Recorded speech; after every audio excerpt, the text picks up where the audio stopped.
cut this. Hello and welcome to the third day of the voice actors playing games on my stream event that does not have a name because I didn't have the foresight to give it one.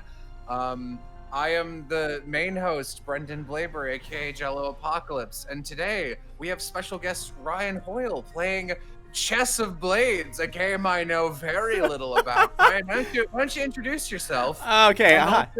also, tell us what this is, and tell me if I pronounced your last name right, because Yeah. I've never said it out loud before. Really? I've been voicing hamsters for you for like 5 years, and you've never pronounced. Oh my god, I can't even. I've said it out loud, but never like when you were in the room, so I didn't have to care if I said it correctly or not. Yes, Hoyle is the correct pronunciation. Hello everyone, I'm Ryan Hoyle at Actors Illusion on Twitter. Twitter's leading Z-list gay voice actor. Hi, how you doing? This is Chess of Blades. It is a boys love visual novel, you know, boy x boy, don't like, don't watch. Slash mystery, slash palace intrigue, slash what have you. We're actually going to be starting kind of in the middle, just because if I start at the beginning and go through the common route and Linnaeus's route all in one sitting, we're going to be here for 6 hours. And we don't want that. So just to catch you guys up on the plot. This is a game. It's about a young man named Rivian Varison. He's a noble who's been sent by his father, this famous strategist, to this long week-on-long party that the king is throwing. During the opening of the game, we meet various characters who may or may not be important depending on the route you pick, and of course the 3 love interests, all of whom are pretty rote stereotypes in terms of love interests, but I mean, Selling the game. that is my jam. That is my jam. We've got Franz, the sort of the more dominating, aggressive, but still very suave one, voiced by a friend and colleague of mine, Connor McCanley. He is absolutely fantastic, and unfortunately, he has one line in this route, so we'll only get to hear his chocolate-covered strudel voice for like a bit. Arden, the childhood friend who is my favorite love interest because I love childhood friend tropes. He's voiced by Serifus. I'm not going to say his name because he didn't credit it as such in this, but that's also his Twitter handle, and he's amazing, and he's my senpai as far as voicing like charming and deep voice characters, and I'm so jealous of him, and he's awesome.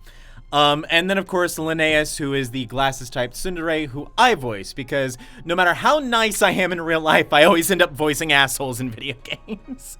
It is my lot in life. All right, so I imagine at some level the game of this will be figuring out which one of these characters I will want to date, because I tend to I'm very, very set in the type of girl I will gravitate towards. In case somehow people in chat don't know, I am bi. But with guys, it is not as set in stone, though there are definitely archetypes I tend to stray away from. I tend to not like, is there like a hot for teacher / daddy type in this game? I never go for those. I mean, Franz sort of, just because he's tall and muscular and has a voice that could shake mountains, but I mean, he's kind of daddy-ish. I should call Kevin in here and say, hey, is Franz daddy? Because he is my fiance has a better idea on what does or does not constitute daddy than I am. Daddy expert at the top of resume. All right, well, I guess you've already jumped us in here, so let's get going. All right, so we are loading right here. I'm just gonna put it on auto, let it play. We will probably talk over the narration as it goes. So, and in about 3 seconds, you're going to hear the other character I play in this game. So, how has your week been, Brendan? It's been pretty good. The streams have been fun. I definitely burned myself out on the Borderlands stream since. Oh, there's a person. Yep. It is the announcer. I can't remember the name of the person who voiced this, but He previously, I believe, the person who voiced the announcer voiced one of the love interests in Argent Games' first game, Requiescence, which I was always in. I've also got some trivia about both that and this game in a second. Wait, okay, Argent Game. I might be in one of their games, actually.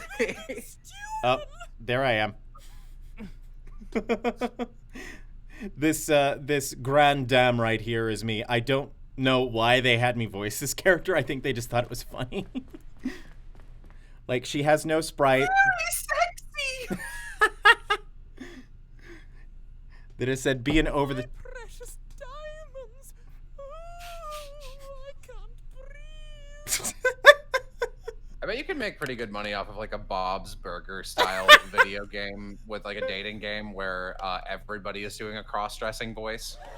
Absolutely, I would love to see that. I would love to see and or be in that. But yeah, so essentially, end of the first night of the festival, shit goes wrong, and depending on which route it is, it's different in each route. So if one NPC might be a culprit or an evil cultist in one route, and then another, they either don't show up at all or they're just like set dressing.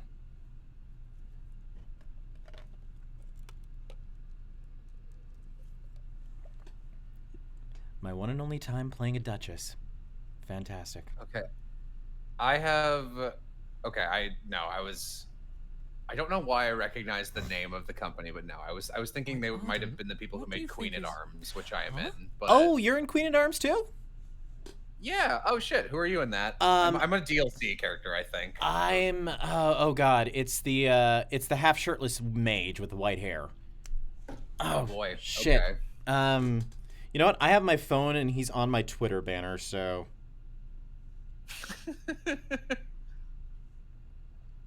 okay. TLC Apocalypse. Yeah, no, I audition for Boys Love stuff all the time, and pretty much I've never been cast as a dateable man in anything. Really? Yeah, not one. Well, I think you can date Spy Master Fox, but that's not a Boys Love visual novel. Okay, his name's Rubus, Archimagus Rubus. Who I feel mildly uncomfortable now about because he's very obviously a black man. Well, what are you gonna do? Enjoy the remaining festivities and report any suspicious behavior to the guards. Pizza Game isn't Boys Love either. It's barely a visual novel. Oh my god, I need to play Pizza Game one of these days. It's a fun time. I need to convince my sister to get rid of this feature she added called like where it just pings you all the time about this like invisible collectible thing for a mini game that didn't get finished or something, and it's very irritating. And it got added like a week after launch. Oh well, time for dessert. And thus is the only thing that had like no play testing or QA, and is very frustrating. The Rubit Snack, yeah, they're bad. Oh my god. Well, because like the game is, I really like Pizza Game, and I think the Rubit Snacks make it like actually a little unpleasant to play. Like crossing over a little too much past the congenial shitpost line. Yeah, it's not supposed to be annoying. It's just supposed to be like an ongoing thing in the background. It shouldn't even give you a notification for it, though. But man, like, That moment. It sounds like we have a dastardly criminal. oh god. So here's where I will give you guys some trivia. I was not the first choice for Linnaeus, and in fact, I was almost not really the second choice for Linnaeus. And the character who is, and I remember when casting originally happened, one of the developers who I was already friends with from doing Requiescence for them said that there was another character they thought I'd be good for. I'm fairly certain it's this motherfucker. Cause he fits my two main archetypes are sarcastic assholes and people who are just over the top and theatric, and this guy is that second one. But I think so. His hair and mustache looks they make it look like he is wearing a fake hair and mustache. Kind of, yeah. Although, considering his character, that honestly wouldn't surprise me. He's a bit of a peacock. But no, He's got the right color. Originally, the first person they cast is Linnaeus, because I think they did the casting call 100% on Casting Call Club. Was it? Yeah. Either Casting Call Club or BTVA. I hope not BTVA. But the very first the person they were originally going to cast never got back to them. And then they were deciding between two other roles. It was Linnaeus and Franz. And my friend and colleague Connor was up for both of them. And they basically asked me for advice on who to cast as Franz. And there were like two people, Connor and this other guy. And the other guy did not sound good. Like, he was And so I said, okay, listen, I know Connor. I worked with him before. He's incredibly directable. He's a great guy to work with. And just listen to his voice. And so they end up casting him as Franz and then me as Linnaeus. So that's how I ended up voicing this character mildly by being like, hey, cast my other friend in this. He's going to be really great at this character. And then you can cast me. Oh, won't you pretend I'm a criminal? I think one of the weirdest things that one of the weirdest casting situations I was ever in that reminds me of was back on Voice Acting Alliance. Shudder. I got cast in this a bridge series that is still up. I will not tell you what it is. It is very bad.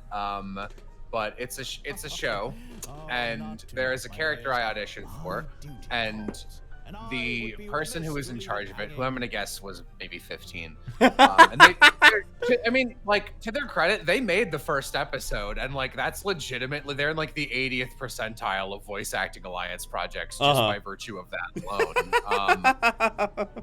It was bad, and I did a bad performance independent of this project being bad. So I really have no right to criticize it. But this girl who was the director was like, I really liked your audition at me and this other guy, and you both did so good I couldn't pick. So we're just gonna have you switch off who voices this character every episode. Oh god, Voice Acting Alliance. That's some deep voice acting lore right there. Oh my god. How long has Voice Acting Alliance been defunct? It's been like like 6 years maybe. Has it been 6? Oh my god. Okay, so 7 years ago was when I did the Cucumber Quest dub on it, and pretty quick after that, it turned into a malware site, like within 2 years. Oh jeez.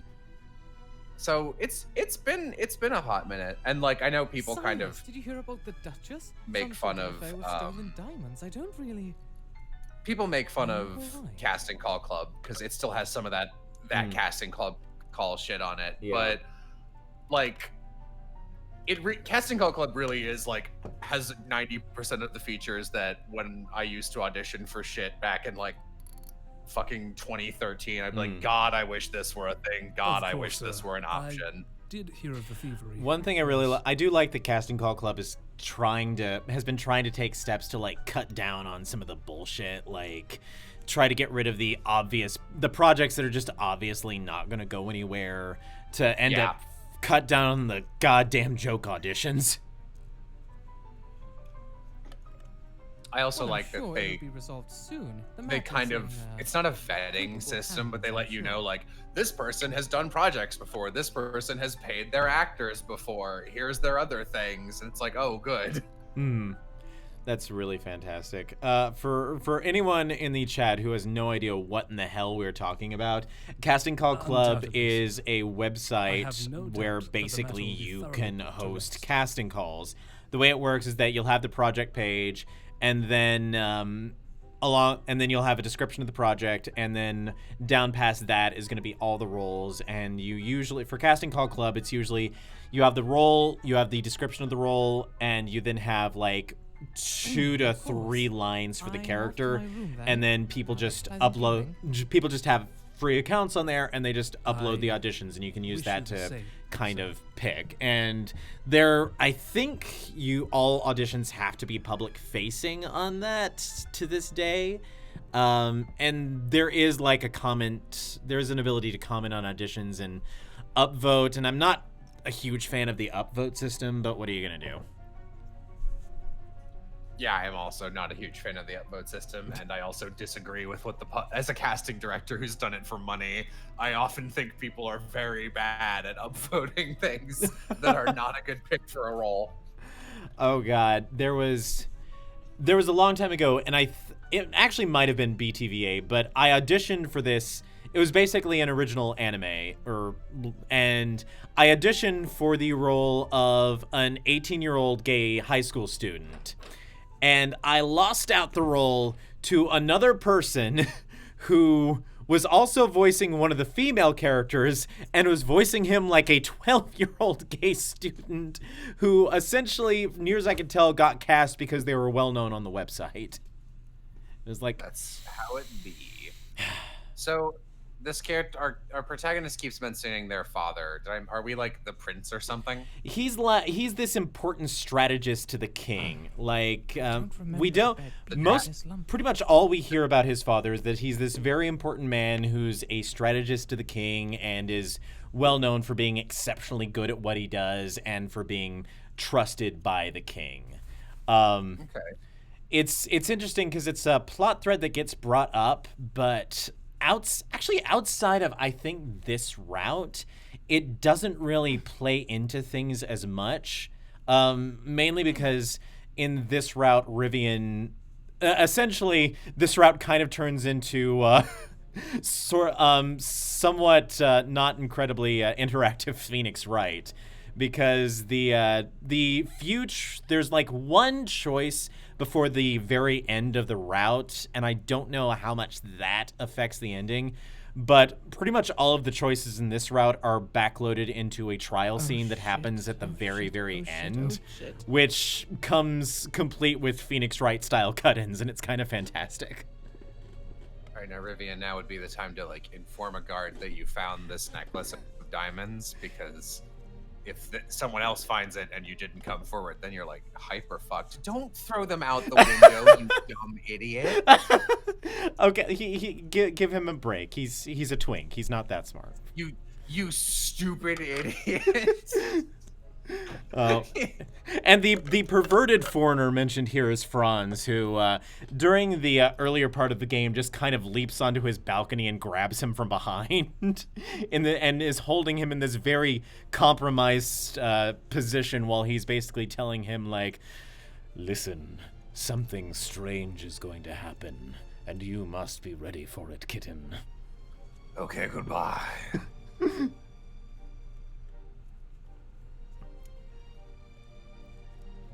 And so essentially Rivian decides that in the interest of like trying to figure out what's going on, he's going to go to Linnaeus, who is the Grand Inquisitor of the kingdom, basically kind of the high judge and the guy who investigates crime, so to speak. And that's sort of the hook. Don't stuff the diamonds into your shirt. You're so stupid.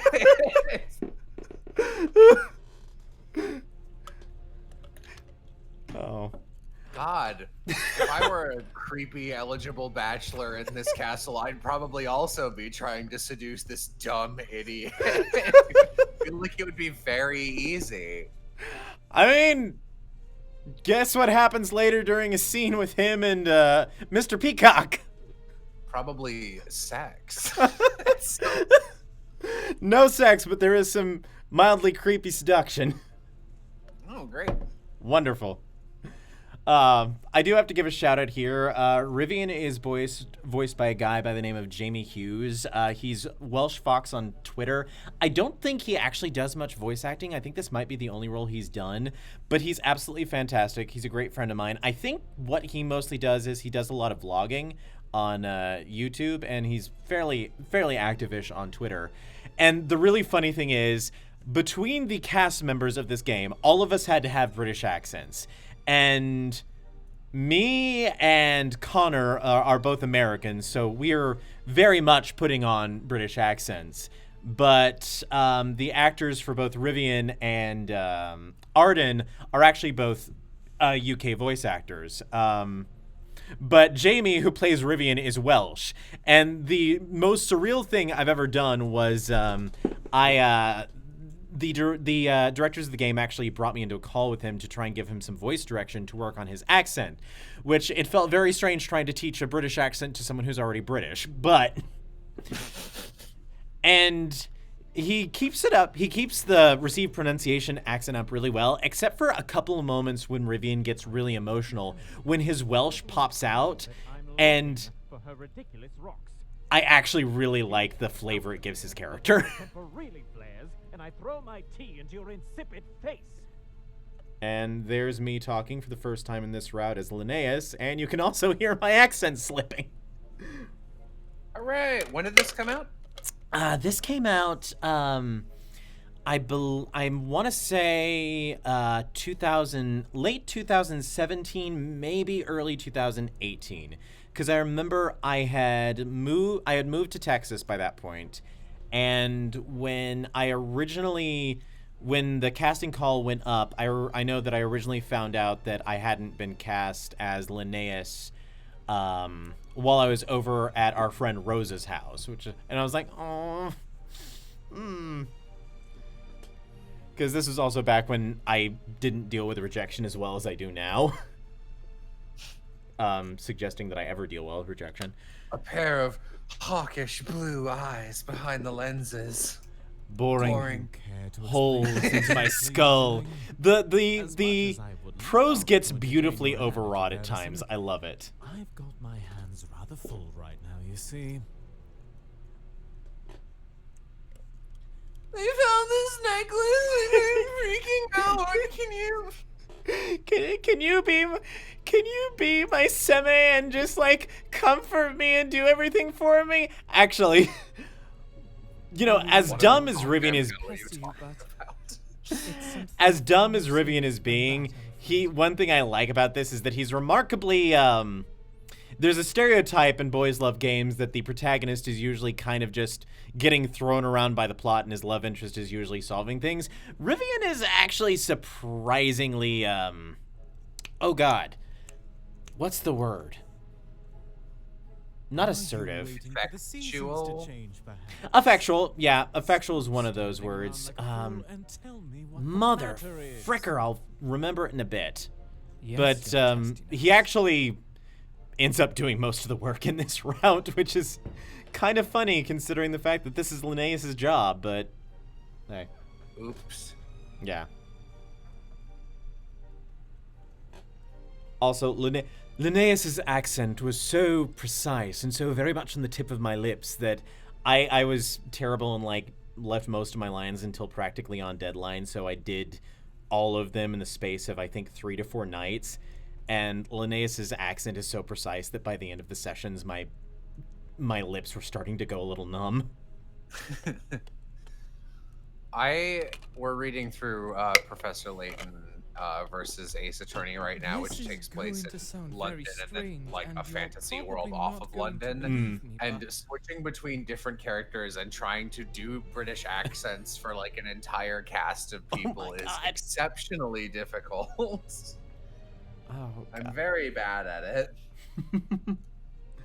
it. This isn't a joke on my Twitter anymore because it stopped being a thing as much, but for a very, very long time, I had a joke on my Twitter bio that I was eternally a fake Brit because for a while I was cast as so many British characters. Put them under my bed sheets for whatever godforsaken reason.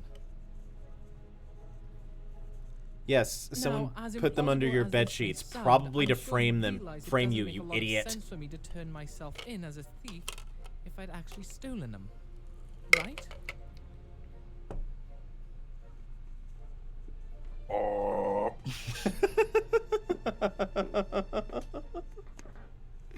Some of the expressions in this are fantastic. Like, I think everyone has sort of 2 sets of sprites, sort of their head on and then their I don't know, 3/4.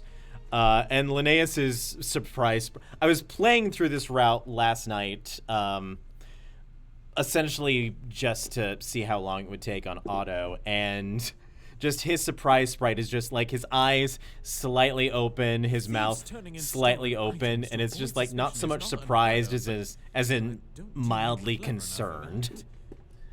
There's a game I like called Legend of Heroes: Trails in the Sky, and it's a 2004 PSP game, and it looks like dog shit. But like the art looks like it's from like a sports anime from the early 2000s, but the writing's really good.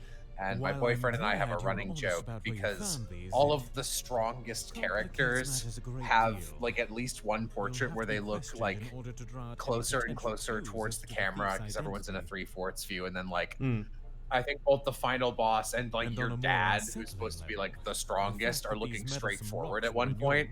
So we had this ongoing joke that the closer you are towards looking directly at the camera, the stronger your power level is. And the two best parts of that joke were that we could immediately go like, oh yeah, this guy sucks apparently, but like because he's looking so close to the camera, you know he's strong. And the least important character who does nothing, and his name is just like Grant, like he's just a boring guy with red hair and no personality, and he is looking dead on at the camera, and we're like, oh, you don't want to fuck with Grant. Grant's very strong. And then he's not the final boss of the second game, but he basically is the last boss. He's like the second to last boss, and he is the strongest other character. Is doing this like looking over. He's like the Sephiroth, and he's like looking over his shoulder, but like he's almost facing away from the camera entirely. And we were like, oh, the secret technique: if you look too far away, you actually get even stronger. Oh god, I think once I'm done with whatever. I've had all 3 Trails in the Sky games on my computer forever off through Steam, and I need to just one day sit down and play them. Because I've heard way too much good things. I've heard way too much good about them, and especially from you, because I trust your taste. You have very good taste. They are good. Unfortunately, my favorite ones plot-wise have the worst gameplay, but ain't that always how it is? Oh, well, I mean, I like Final Fantasy 15. I have no. I've pretty much not played any Final Fantasy games in the last like 15 years, so. Appropriate.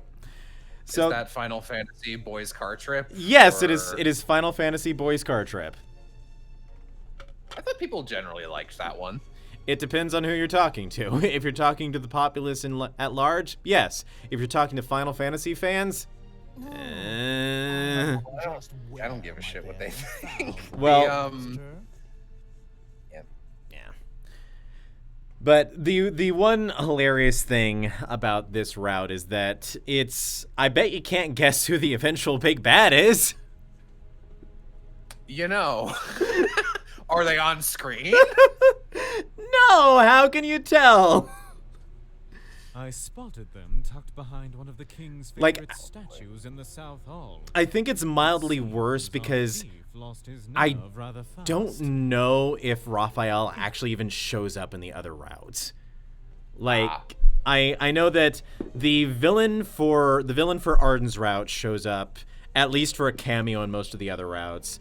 I know that the villain for Franz's route shows up in everyone's route, but I don't think Raphael ever shows up. So it's like if you've played through the other 2 routes and this guy shows up, you're like, I wonder who the bad guy's gonna be this time. Maybe it's this person I've never seen before. Sorry, spoilers for later in the game. Raphael's evil. What? Does he dramatically rip off his silly mustache and ridiculous hair to reveal a different silly mustache and ridiculous hair? Unfortunately, no. He just remains ridiculous all the way to the end. So what, if you have to pick, what's your, I guess you said childhood friend, but like just in media at large, what are your favorite, what's your go-to pick for a game like this if it's available as an option? If it's available, I'm usually in between like 2 possibilities. I'm either the childhood friend or the character who is going to pine the most because I love pining. Oh, yeah. Plot twist. Plot twist. Oh, and here's Arden. Here's the childhood friend, voiced wonderfully. I love him. Oh, his hair is so red. He looks like a Marchino cherry. Oh God, wait until you see Alistair. Oh, no. If you think his hair color is fun, wait until you meet Alistair. As it turns out, the Duchess, the old lady I voiced earlier, is now dead. Rip my Rip my Lady Bracknell voice for like the 5 people in chat who know what the importance of being earnest is. The Duchess, she's been murdered, poisoned in her very own room. Dun I dun. like this guy's voice. Oh yeah, he's great. Like he's absolutely fantastic. You've probably heard his actual name before, and I'll tell you after stream, just because I don't feel, if he wanted to be credited not as his full name in this, I don't feel comfortable saying it on stream. But after we're done, I'll let you know who it was, and you'll probably know exactly who it is. But yeah, no, he's fantastic. His voice acting is absolutely stellar. Like, I actually auditioned for all three love interests. I didn't think there was much of a chance of me getting cast as Franz, because Franz is like, I can voice deep characters, but Franz was a certain type of deep character that I'm just not good at, because my bass voice doesn't have that much presence. And like, I'm absolutely not at all sad that I lost Arden to Serifus, because he's just chef kiss. But back to what we were talking about. Either the character for whom there was the most amount of pining, or the character who is who I thirst the most for. So That's in this game, it was actually kind of a tie between Arden, who's the childhood friend and does a whole lot of pining in every single route he shows up in, or Franz, who's tall, beefy, has a shirt that shows off a good amount of his chest, and has a really deep voice, and I'm just like, ugh. Understood, sir. Although the funny thing was, I ended up not liking his route as much as I... I use my enormous hand to pick up my glasses, push them up, whatever. Well, he is the glasses type. He has to do the shiny glasses. Like, that is required of him. He is a smart person with glasses. He has to do a little... Ching. Ching. Yeah, also I did just type in that actor's screen name, and yes, I do know them, and I've actually cast them in things. So, Oh, yeah. they're fantastic, aren't they? Yes. Like, I am so in awe of him. Although for the longest time, like, I jokingly considered him my rival, because like we kept auditioning for like charming, deep-voiced characters, and he kept getting cast over me, and I was like, why? There were 2 characters available in Seduce Me 2, which is the closest thing I've ever gotten, I think, to a dateable, cute boy in a video game. You can wingman me, but you can't date me. There were 2 characters available, and the one I thought I was going to get was the one he got. Oh, I forgot that he was in that. Yeah, no, the Seduce Me, the Otome games have like actually a pretty fucking star-studded cast at this point. Like Alejandro Sav is in those, Hayden Davio, Jonas Scott, Zach Aguilar. I would like to remind you, It's a fun Mr. cast. Zhao, that this crime is currently under my investigative authority. And then I'm in there just playing a character who shows up for a few lines doing a Templeton the Rat impression. Manicured claws.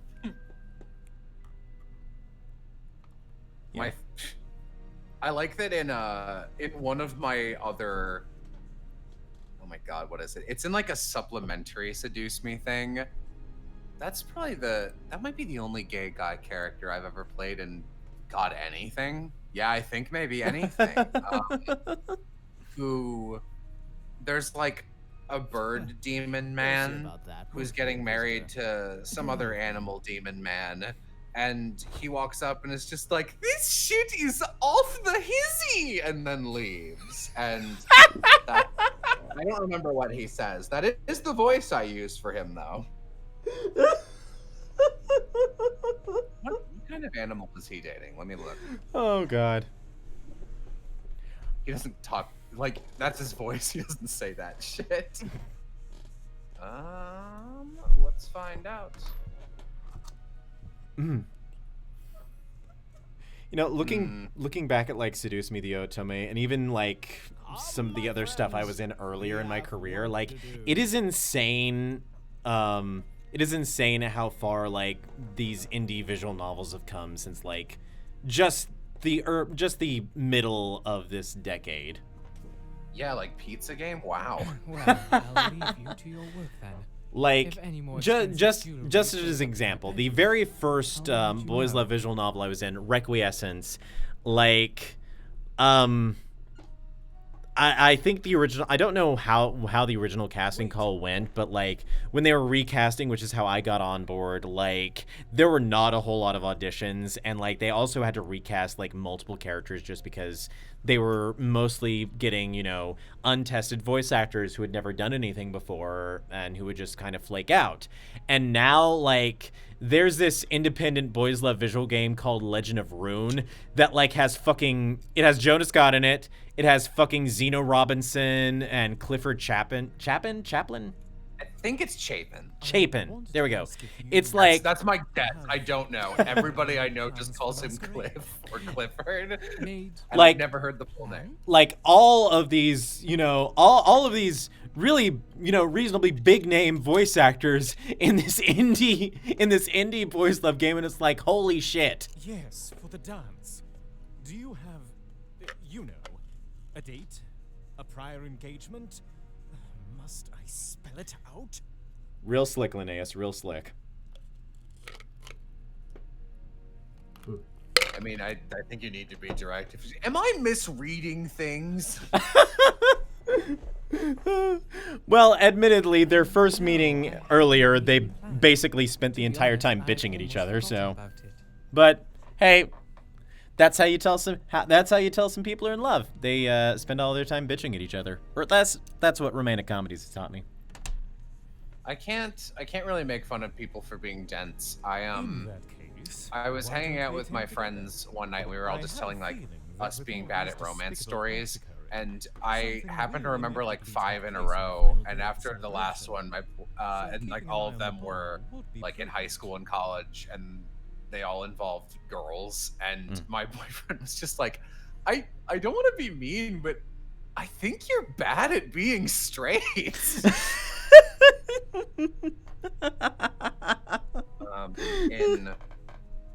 In high school once, I was the we had a big Well, it's theater impossible to department, and turn it had a down an bunch of like invitation from the Grand head of Inquisitor, some things isn't that it? were all mostly meaningless I think titles, we but can you had a work something out. responsibility, and I was head of like house, so we got ushers for every show night, and we did the big posters that go up outside the show.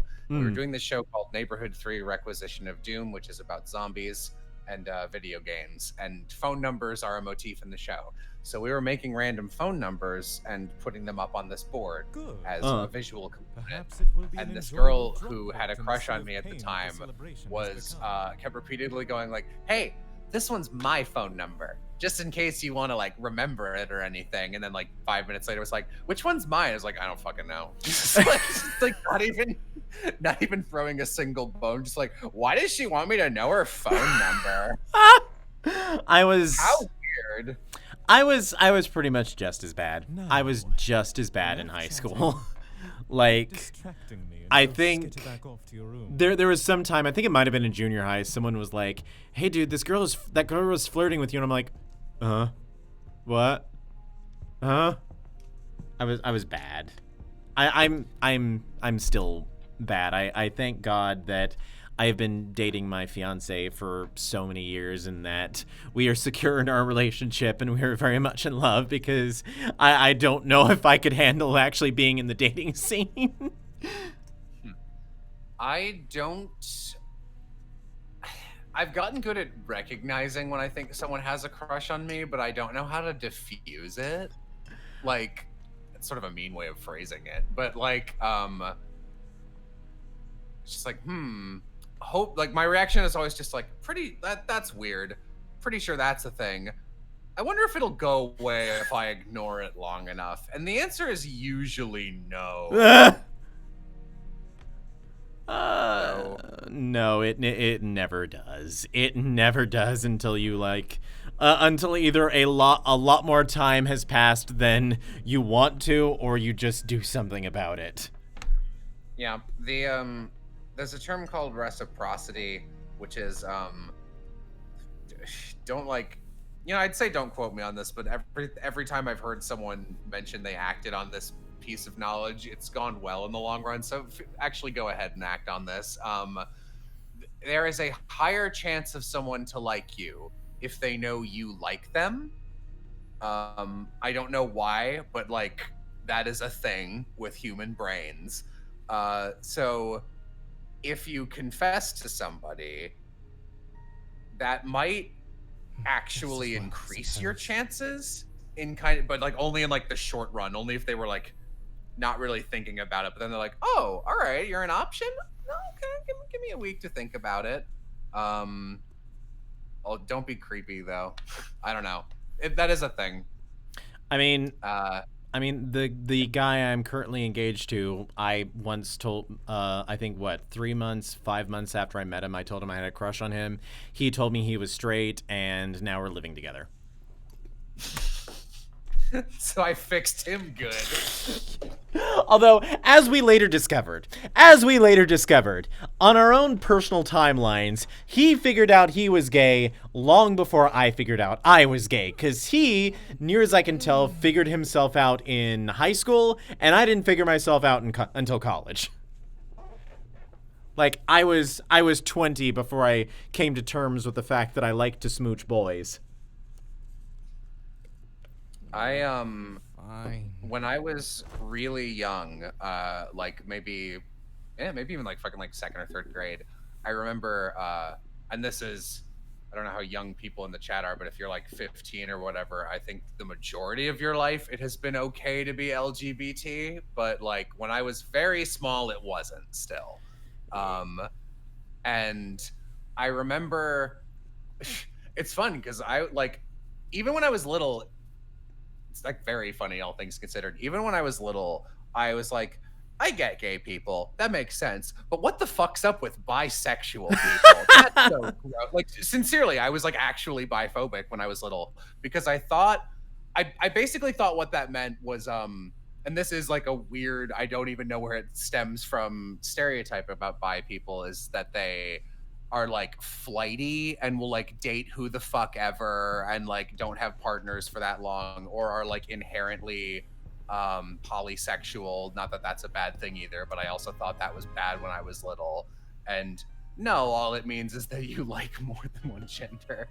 But when I was little, I remember having like a little crisis when I was tiny because I think I had a budding crush on my best friend. And I was like, oh man, I hope I'm not gay. That would just be an inconvenience. And in 2004, it would have. But I was like, no, because I've had a crush on a girl before. And like, that wasn't a fluke. Like, I know I liked that ticking clock noise. I guess I'm straight. So, and then I just happened to not have a crush on a guy for like 15 years. Everyone I liked was a girl. Oh my god. My problem was like, so I dated girls. If we count the people I've dated, I've actually dated more girls than I have guys, but I have dated a guy for longer than I have dated girls cumulatively. And I think part of the problem is because my coming out story is around age 19 or 20, I came out to all my friends as bisexual. Shortly after that, maybe closer to 21, I came out as gay. And then around age 29 or 30, I realized I was demisexual. If we want to get really technical, I was like homo-romantic demisexual, which just means that I am I'm more attracted towards guys, but I also need to have some kind of interpersonal connection to really, really, like, be attracted to someone. Or to put it in the terms I used when I Google searched what I was feeling, I am attracted to emotions. Like, I'm attracted to people being romantic. It's weird. But I realized I love love, and I love to love. it's true. Well, I'm not proud to say this, but the thing that finally tipped me off, among other things, which I won't go into, I was reading, and don't judge me for this, I was reading one of these Voltron fan comics. It was by Ikimaru, and it was Lance and Keith, and the expressions they were drawing for this little kiss they were having were just like hitting me right in the center of my being, and I was like, oh my god, I am so flustered right now. And then I immediately tiptoed over to Google, put it into search. What does it mean if I'm attracted to emotional intimacy? And Google's like, you're fucking demisexual, boy, get used to it. But I remember on Twitter, I don't remember if it was I think it was just when I was like, oh, I'm bi, I guess I should say that I am. I remember I like made a post, or it was either for that or that I had a boyfriend, and then it was that I had a boyfriend. It was that Jay and I were dating now, and I was like, okay, and I made the post and then immediately deleted it because I was like, no, I want to tag him in it. And you and I remember this. Immediately messaged me like, what the fuck did you just delete? What are you doing? Put that back up, you coward. Oh god, I want to know who the other person was, because I know it was me, because I was like, Brendan's coming out. It was Kaiser Neko. Of course it was. I was like, I'm gonna let me tag it.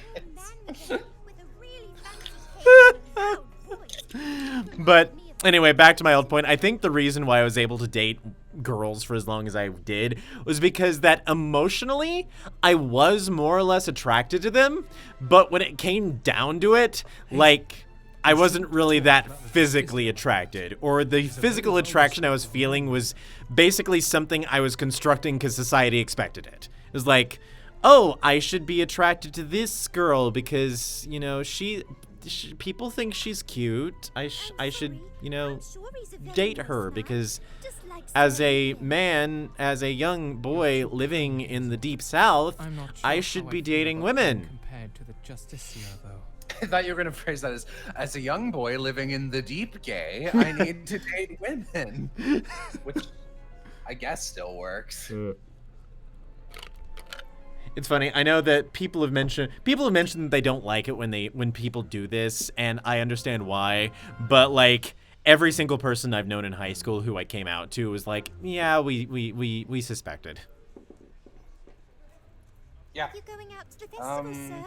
I wish I could I say have- again, but I have to stay with Cyrus. I'm trying to think if anyone's ever surprised me with that. I don't think so. Well, I was really don't surprised cause when any one of my unwanted mischief, and I'll friends take you to the told me they were festival trans. tomorrow. That like I How was does like, that wow, sound?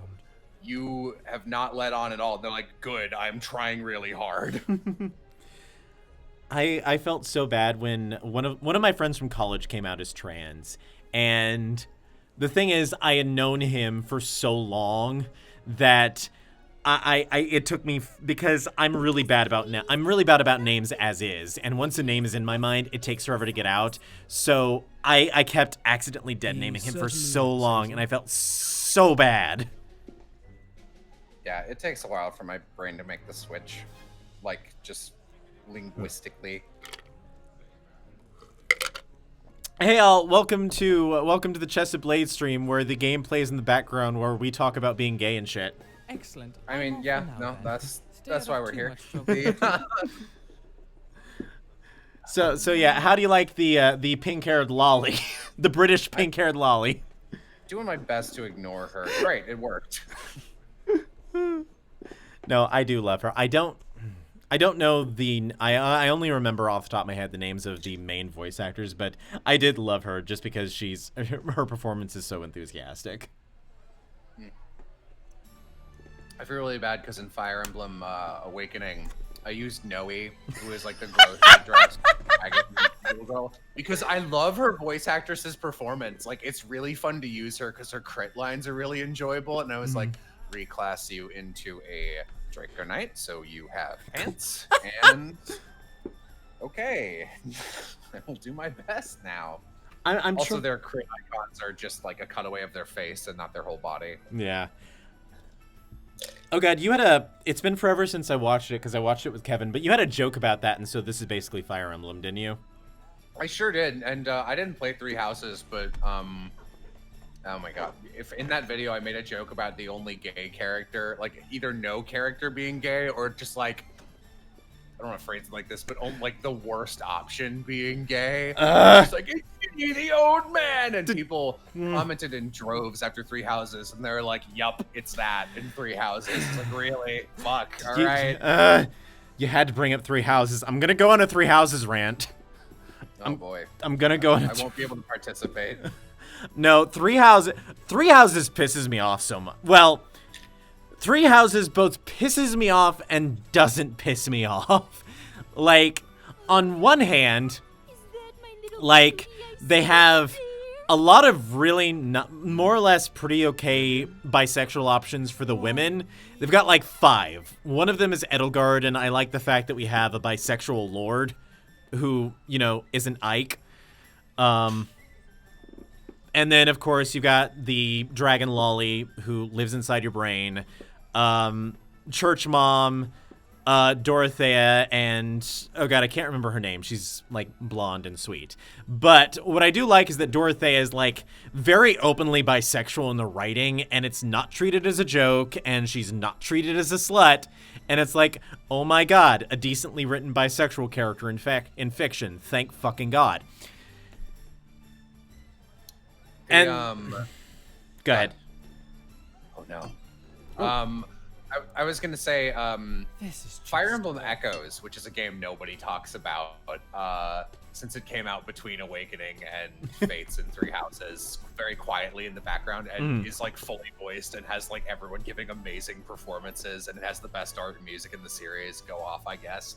Has a character named Leon, who is just super respectfully gay. Like he is as gay as the day is long, and it's like not a joke. He's just like, I'm really into this one night. I'm letting him know what my deal is. He has said like my family's dead, and also I'm straight. And he's just like, that's cool. I love and respect you. I am gonna follow you forever, and it's not gonna be that weird. It's just like Also, archers are great in that game. Yeah. So no, I love Leon so much, and it's like, you know, we go from Awakening, which had Niles and okay, is she Rajat or is she Tharja in that game? I don't care. In Awakening, she's Tharja. Niles is in the other. Okay, so she's Rajat in Fates. We have those two, which like I like Niles, but I like a kinky motherfucker. I'm not gonna pretend that like having the sole male bisexual option be a sadistic killer is incredibly good optics. But then we go to Leon, and then our gay option, our sole gay option, pre-DLC and pre-patches in Houses, was Linhardt, whose personality is he likes crests and he sleeps. And he's really pretty. I will, in regards to Legend of Heroes Kiseki thing. It's funny the way my boyfriend phrases it. There's a character named Olivier who is great. Also, where every Monday, my friends Aram, Austin, and Austin's girlfriend Mo and me are reading through that game very slowly. I had to miss it this week, but we're just voicing through it, and it's a hell of a fun time. There's a character in there named he has different names in different games. I think he's Olivier in this one, and he's really great. He's like the spoony bard archetype, and he openly comes out. And again, this game came out in 2004, so he openly comes out swinging and flirts with the the main male character, and literally I think verbatim the leading lady is just like, "Are you one of those guys?" Whoa, what the fuck? Hello. Hi. All right. She's Estelle, who is like almost 99.9% of the time is just fucking phenomenal. It's just like, are you one of those guys who likes other boys? And she's just like horrified, and he's just like, yes, and it's very gross kind of thing, and how they do it, and it's treated like it's a fucking catastrophe. It's like, this is not aged great. And then that character's still around. He's still a principal character in the current versions of the game, and he is so good. He is so great now. And the way Jay phrases it is, Olivier has aged better than his own game has. Oh, God bless you, early 2000s gay panic jokes. Who voices him? Those games have very, very good voice acting. God, I want to be in Cold Steel 4, and it's not going to happen. I'll have to wait till the other games. Who voices you in English? Oh God, so I play D&D weekly with Jonah, and you have no idea how excited he got about getting to be Randy in Trails 3. His character's awesome. His character's really good. Yeah, he was so happy. A card of illusions. You lie in the dark, unaware of what secrets surround you, with no sense of your destination. What you looking at there, sorcerer? Tarot cards. Sure. Just an enormous gap in the middle of them.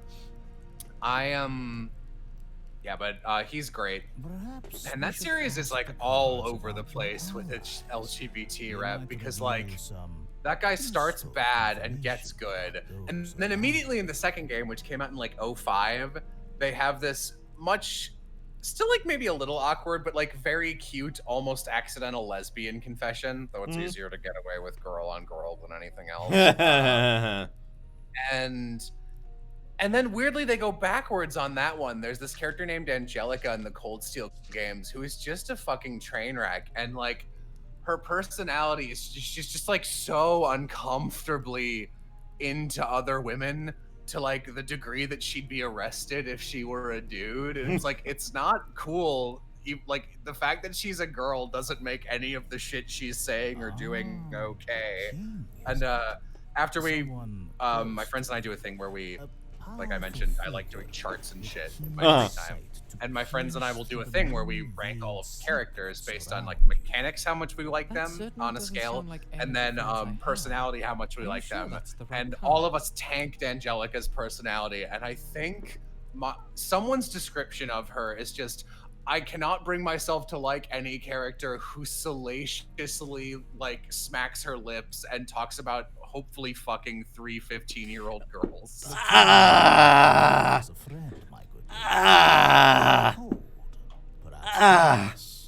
It's bad. Oh. Bad. Oh, and when was that? When was that written? When did that game come out? That character is still around. Oh. And she's still bad. Like, she's just icky. Oh, dear. Oh, dear God. All of these are in the same game, and he's still good. Also, his little sister, who is my favorite gremlin, and she's not confirmed to be bisexual, but I read her that way because it makes her dialogue way more fun. Especially because the main character, Reen, who is Sean Chiplock, is he's fine, but like, okay, I feel like I'm anti-pitching this series to you right now. It is good, and the writing is usually very good. But my favorite thing to shit on it is I am pretty sure the overarching writer has a like step sibling kink, and they keep doing it over and over again, and it just gets worse every time. And Reen's adoptive little sister is like very into him, and she is friends with little bisexual princess Alphen. And Alphen is doing this thing at first where she's like being that friend who is like constantly uncomfortably close to telling the person you have a crush on that you have a crush on them, have to see you squirm, have to move things along faster. And at some point she's just like, okay, I'm just gonna hang out with Reen in your stead. And then like she gets the crush on Reen, and they actually kind of make a cute couple. And I haven't played 4, and I don't think this is gonna happen. But I love the idea that she's just like, oh, I'll help wingman my friend with her stepbrother, I guess. And then steps in and is like, actually, he pretty fine though. I think I'm gonna take him for myself.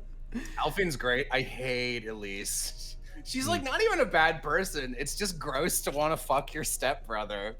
Yeah, didn't like mild spoilers, but especially because I've never actually played the games. But isn't that pretty much a thing in Trails in the Sky as well between So Joshua and Estelle? Here's the thing. You will not believe me. I cannot pitch this without you just playing the game. Joshua and Estelle, as a couple, it is the only piece of media in human history that has pulled off the adoptive sibling romance. It works. It actually works. It's well written and it's believable, and they were adopted at a time when it works. Well, you'll just have to trust me. No. And that's why it's doubly annoying that you get the sense the writer went, all right, we nailed it. Let's do it again, but grosser. And then in Cold Steel 3, there's a little girl character in the first game named Tita, and this is like 5 or 6 years later, and she has like a surrogate older brother character named Agate, and their arc is really, really great. They're like, it's not romantic at all, because why would it be? And then they show up again way later in Cold Steel 3, and immediately every fucking Erebonian is like, hey Tita, so what's up with your older like friend there? Is he your brother? Like, are you gonna tap that? And I was literally like shouting at the TV like, don't you do this to Agate and Tita. I hate this so much. And like she's really uncomfortable with it, and he's like, hey, fuck off, Erebonians, with your weird step sibling fetish. Anyway, I'm done venting about that. Yeah.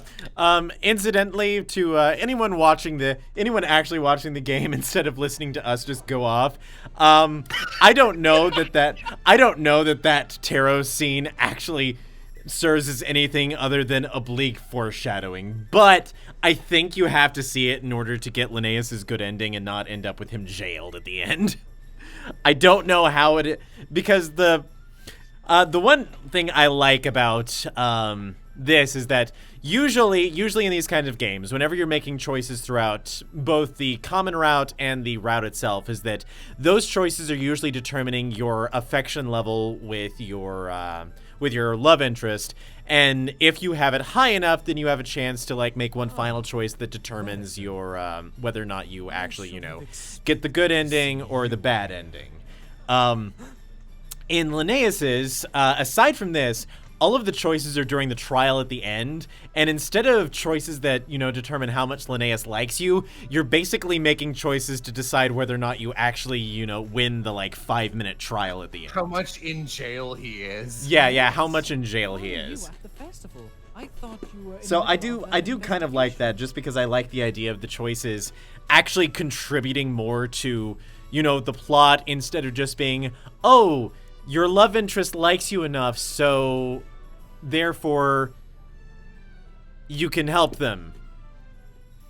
I mean, Yeah. I'm not calling out dramatical murder here, but I'm calling out dramatical murder just a little bit. I've been taken off the case. No, that's fair. The king ordered it directly. Yeah. I didn't, I probably should have thrown out my own answer to the question I asked you ages ago, which was Yes. the, what archetype do you pick? Very similar. I like childhood friend, and I always go with the one that, I never put myself into a character in this, in a game like this. If they have any iota of their own personality, I always just go, through 80% of each of the routes and go, okay, which one's best for you, girl? I'm gonna set you up. But if it is for me, then my favorite archetype, and I don't think I've ever seen this in a visual novel that I've interacted with, I'm sure it exists, is I fucking love bodyguard crush.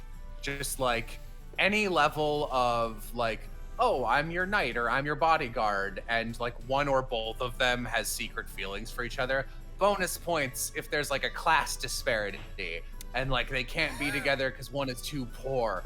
Fucking love that shit. Oh Give my. me all of that. Okay, I actually Well, why I don't actually you do really start like that, and the main reason you made me think about that is, I work a full-time job. I work in apartment leasing, and right now apartment leasing sucks because people still want to see apartments, they still want to move in, and they don't understand the fact that there's a global pandemic going on and that there's going to be certain inconveniences, like we can't actually take you to the apartment in question because we can't take everyone to these apartments because we have to have the cleaner go in and disinfect afterwards. And whenever I get really stressed out, I start writing a lot of gay shit. Like, I think back in early summer, I was either early summer or like early spring, I ended up writing all of these little ficlets about like my D&D OC from the campaign I was in with Jonah and my friend Devin's OC. And right now, my depression fic is a disgraced paladin, a disgraced paladin cat boy, and the rich nobleman's son who he is protecting. I was trying to find the king's foreign advisor in hopes that she could help me. I am such trash. And it is basically that. It is basically bodyguard crush. This swamp of excessive My when I confessed to my boyfriend the 1, 2, 3, 4, 5 thought process was because I'd known him for like 3 years. And it was just like, I feel weird around him right now. And at one point kind of asked myself the hypothetical because we were all getting together as like our collective friend group, which we've never done before and haven't done since. I mean, obviously this year, but Don't be so ridiculous, we got together Watson. at this big house we rented out in Florida because my friend was getting married, and we decided to make an event out of it. And I thought in my head, I was like, oh, I wonder if anyone's gonna like confess to anyone else there. That'd be funny, or like not funny, but like that'd be interesting. And who would do that? And I was running down potential like friend couples in my head, and it's like in my head was literally just going through every possibility. Hit me and Jay. I was like, huh, interesting. I don't know what I'd say for that. I wouldn't want to say no because I wouldn't want him to be sad. Well, that won't happen, so it's fine. And then like a week later, I was like, that scenario is still replaying itself in my head an awful lot. And then I kept thinking about like what I would say, and then like I was kind of fantasizing about like scenarios where he'd ask me out, and I'd be like, that would weirdly, I'm like on board with that. Uh-oh, do I have a crush on Jay? So a week after we did that meetup, because I didn't want to make it weird, and I didn't want to ask him there since we were literally like 20 people in a house for 3 or 4 days. Yeah. So I was like, you know, it's been a couple years since I had a crush. I hate having a crush. It's very annoying. So I'm just going to tell him I feel this way immediately and get this over with. And his response was essentially, oh, yay, I've had a crush on you for like 1.5 years, which is the best answer. That's just the best response like that. Oh, man, exactly I never what thought an I'd ever hour get that in my ago. whole life. And you just ticked a bucket list box I never imagined. After I came out, I was sort of still in contact with a few of my high school friends, and at this point I think I'm only sort of in contact with one in that we occasionally comment on each other's Facebook posts. But after I came out, I found out that so many guys at my high school were A, gay, and B, apparently had a crush on me. It was just like, what? I had a friend named Emily who we would poke fun at her because she had this amazing ability to have a crush on every gay guy in our entire school. And I went to school outside of Chicagoland, so it was like by the time I was in high school, you could pretty much openly be gay with no problems whatsoever. So most people knew, and like she somehow either never picked it up or like I don't know, but every time she'd be like, guys, I'm thinking about asking out this person, would be like, Emily, he's gay, and she'd be like, again? No. It literally happened, I think, 6 times. Oh my god. Oh no. That poor girl. Yeah, no. She's actually one of the few friends I still occasionally am in contact with from high school. There are like, no, there's 2 of them. Yeah, it's really just the one who I think she's doing theater in either New York or Chicago now. I can't remember. I'd have to look her up. Which My buddy Chloe was doing she is also a theater person, and she was doing a national tour of the Lady in Black, which is a horror play, and I went to see it. Yes. It was really good. She is the Lady in Black, and oh my god, what is she? She's like a fight choreographer, but she has this amazing way she describes it on her resume. Violence designer. That's it. God, why? Okay, come to think of it, why do I know so many fight choreographers? Because like my friend who lives down in San Diego, not San Diego, San Antonio is a fight choreographer. My voice acting friend Alex, who lives up in Canada, is a fight choreographer, and I feel like I know at least one other person who's a fight choreographer. Why are so many theater people fight choreographers? Gotta have a fight choreographer. Absolutely. Gotta have a fight choreographer and gotta have techies. And you respect your techies or else you die. Okay. So I think that in the general case, that is exceptionally true, and everyone on the crew should be treated with treated, as the I use that word that is real, treated with utmost respect. But I did a fuck ton of theater up until senior year of high school, and then I stopped and haven't done a stage show since, because I tend to just do one thing for 4 years. And I like my high school put on 10 shows a year. Fucking hell. Very, very good. Yeah, no, we had like our principal was fucking amazing. He was so into the arts. I was really, really lucky. And I was like, I am done with this when we finished. But I am the way I phrase it is I am racist against techies. Because in my school we had such big casts and so many opportunities that universally the people doing our tech were the people who were like so bad and so incompetent that they could never get cast in anything but still wanted to be a part of it, which sounds really mean, but like there were so many oh my god, these people were like bad for like high school theater. Then they would be there and like as techies would be cartoonishly incompetent or mad. And then there's that, and then the other techies we would have would be like there because they get class credit if they do it for like wood shop or something, and they were inevitably stoners who didn't give a fuck. So every techie I've ever worked with was a dumbass, and I know that's not the universal experience, but I feel bad even today when I hear someone just like, oh yeah, I was doing tech for a show. I'm just like, my eyes kind of narrow a little, because in my mind, and like I'm talking like, so incompetence story, we did ragtime once, and our set was basically one big imagine like a house set, and it was 2 stories, and the whole thing was on wheels, so you could turn it all the way around, and it was like an exterior set and then an interior set that could be used in multiple ways. And it was pretty intricate. It's hard to handle. So like I could forgive it, and like, oh my god, the tech stays for that were awful. They were so dumb. Yeah, because that's a show with a lot of moving parts too. It sure is. And I can forgive them for being like, oh, you're late on a cue, or oh, it's taking them forever to move this house, because it's a big ass house, and like they don't care. They've only been working on this for like a week. But during that show, they did tear through the grand curtain by pushing the house through it. Oh no. So that was the line, that was the baseline of quality I was working with. Oh no.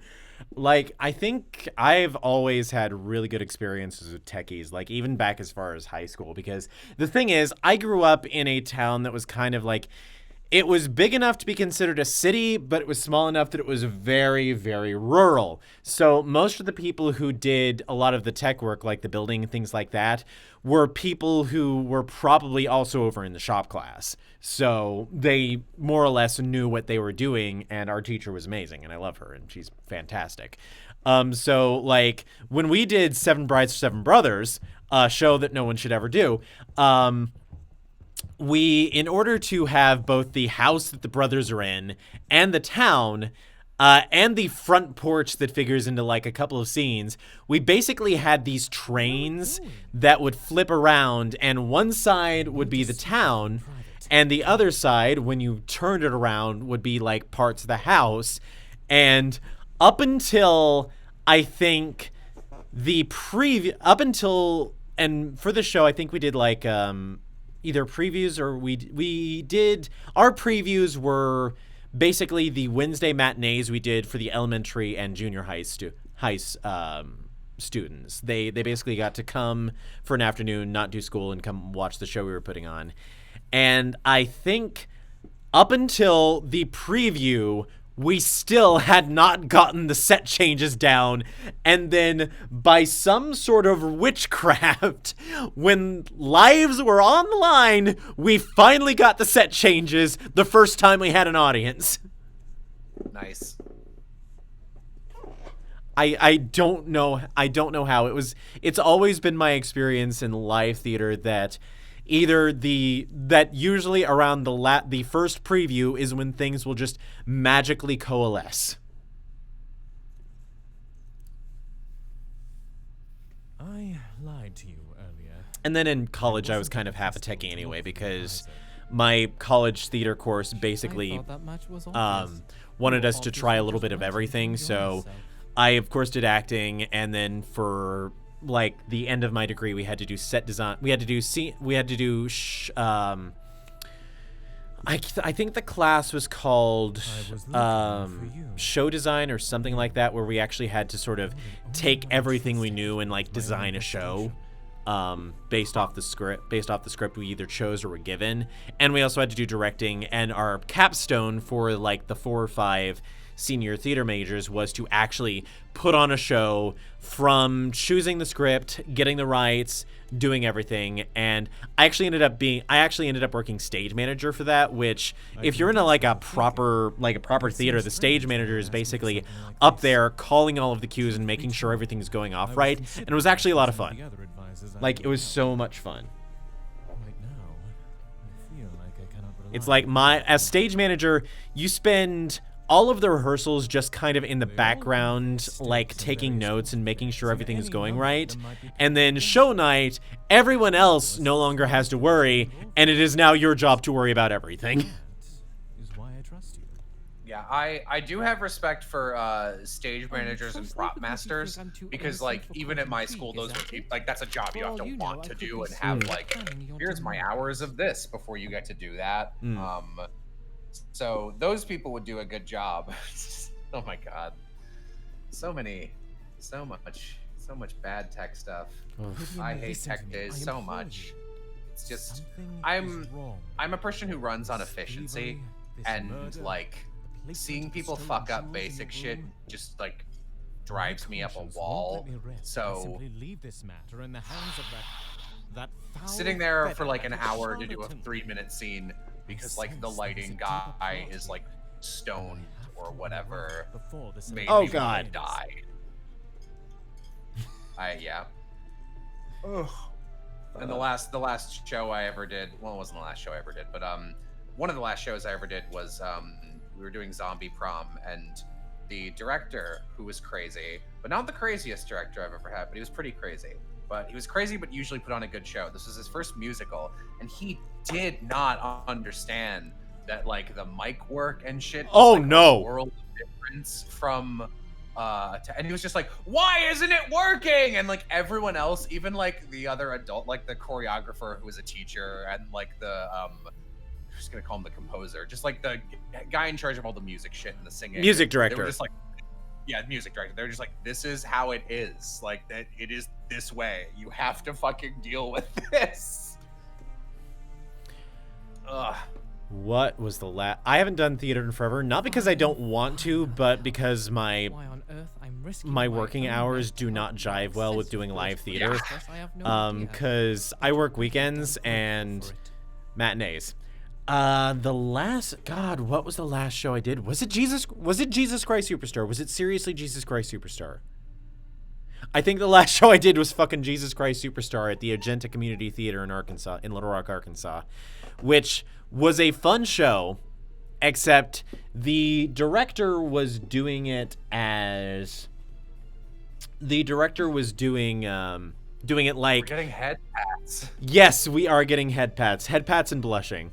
Like the ice king is slowly defrosting. Your father would be proud. Our character looks completely nonplussed by this. He's just like, He is incredibly confused because Linnaeus is your typical tsundere. He's just like, well, okay, he's not really a tsundere. He doesn't really have that I like you. He's slow to warm up. And now he's warming up, and our hero maybe one day I can pet your hair without a glove on, you disgusting little twink. And then he walks away. My God, he only called me disgusting. He didn't call me wretched and useless as well. That's an improvement. Hooray. Hooray. Are you going to keep your hand there all day? Only if you want it. I can put it other places.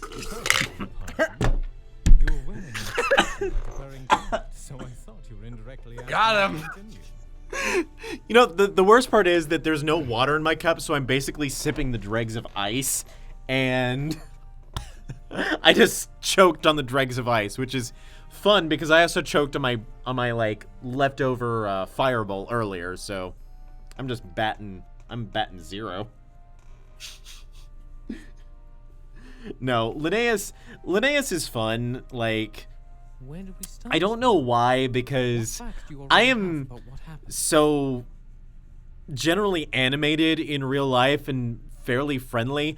I don't know why my typecast is always these kind of cold semi-assholes, except that all of my friends and colleagues just always say, but you play them so well. And I'm like, I know I play them well. I'd like to play the best friend. Thank you very much. Already on her dresser Yeah. when the men arrived. I always audition for like stupid best friend character. Not long after, however, One day. she began to show signs One day of I'll get it. poisoning. The closest I've ever come to actually breaking out of my normal typecast was when I was in the audiobook for You Are My Princess. And I played Itsumi, who was basically this high school delinquent. And that was so much fun to do because I never get to do that. It is suspected that one of the servants brought the poisoned water while she had left her room. And also I got to get, And it is possible banged by indeed Sea Dog. the motive, So however, that was nice. is less Finally. immediately clear. You don't have a theory behind why someone would want the Duchess killed? But honestly, auditioning for BL voice and all VNs these days is so fucking competitive. Yeah, it would didn't be. say that, did I? Like, I've been I deliberating on think this overnight. The what most have I likely auditioned for explanation is an recently? attempt to sabotage the There's this events visual novel out there. on It's our own king's needs. as far as indie projects go, it's fairly high profile. It's called The Divine Speaker, The and Duchess, as you may I know, have was now meant to be auditioned the for gift of the that Empire, and such a marriage would have been a 3 strong times. But now, Twice for the same being character. murdered on her own soil, things are suddenly Still haven't Are got they, like, cast. just- Are they like callbacks or just like No. I originally auditioned for basically almost every main character. They cast early, which on one of them. bad? Yeah. So I auditioned for the main character, the character that Jonah plays, and This the scheme reeks title of character, who was nefarious actually very much my normal anarchistic typecast. He was this. quite He was this very accurate. dignified kind of, very much uses my lower, more mellifluous range, and didn't get cast then. Then they auditioned a few extra characters, I auditioned for all of them. One I lost out to. I don't know what his real name is, but his username is Windlight Hub. Lost out another to Patrick Mealy, and if Patrick Mealy got the role, then it wasn't a role I should have been auditioning for anyway, because we're very different vocal types. And then the other one was this character, I can't remember his name, but he got, originally they had Sean Shiplock as the character. Because Kiba Walker was the voice director at the time, and Sean wanted to work with Kiba. And then Kiba left the project under somewhat acrimonious circumstances that I'm not going to go into, and Sean, as a result, because he wanted to work with Kiba, left the project as well. And so they did another audition for the character. I auditioned again, and this time lost the role to Michael Kovac. Back in the day, I lost roles to Michael Kovac, like left and right. Ah, that's a blast from the past. Yeah, like, come to think of it, like, looking back over the last few years, I can think of about three different roles in indie projects that I've lost to Sean fucking Chiplock. Like, he is on way too much of a different level to me for me to really consider him a rival. But yeah, there's a really weird moment. Like, I've had different levels of, oh, I guess that's the ballpark I'm competing in nowadays. And I remember, like, even back on Voice Acting Alliance, I thought I turned in what at the time for me was a really good audition for something, and then oh my god, what's his? I know his first name's Martin, but Little Karibo got it, and he is genuinely a pretty great voice actor. Oh yeah, And I was like, oh shit, wow, that's who I'm competing against? Oh boy, Tug's collar. And that was like, I don't know, like 2014 maybe. Yeah. And then like it kept escalating from there. And also like I'll be, as a casting director, because I like to put out open casting things sometimes. And I like, when I do that, I always try and work with at least one new person who I've never heard before. I don't force it, but I like to.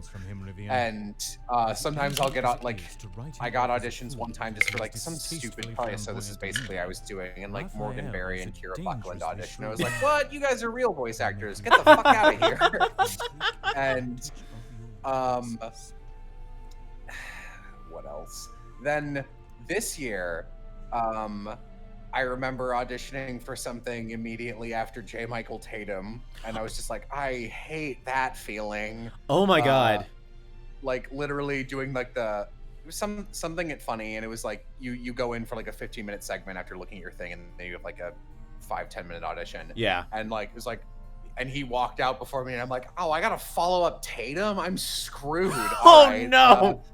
Here we go. And then this wasn't the same thing, but I got to audition for Hawks, and because it's Funimation, they don't tell you who you get until you walk in. So I'd been called in for something, and I was just like, ooh, a role. I wonder if I got a named character, and I'm obviously hoping it's Hawks, and who I obviously did not get, and I played Mummy in the movie. And they were Colleen Klinkenbeard, who's the director, is like, okay, great. Here are your lines. You're Mummy. And I was like, oh, cool. All right. What kind of what's this man's deal? And she's like, I don't know. He's like a mummy. Go for it. Give him a voice. And it's like, okay, I'll try. And I did a voice for 2 or 3 lines, and she was like, yeah, that's pretty good. And also, I love Colleen Klinkenbeard because she doesn't. She's extremely frank, which I really respect. And she was just like, oh, good, you can act. I mean, like, I've never worked with you before, and like, you never know if you just hear someone's demo or whatever. No, it's great. Okay, you can act. That's nice. I was like, oh, yay.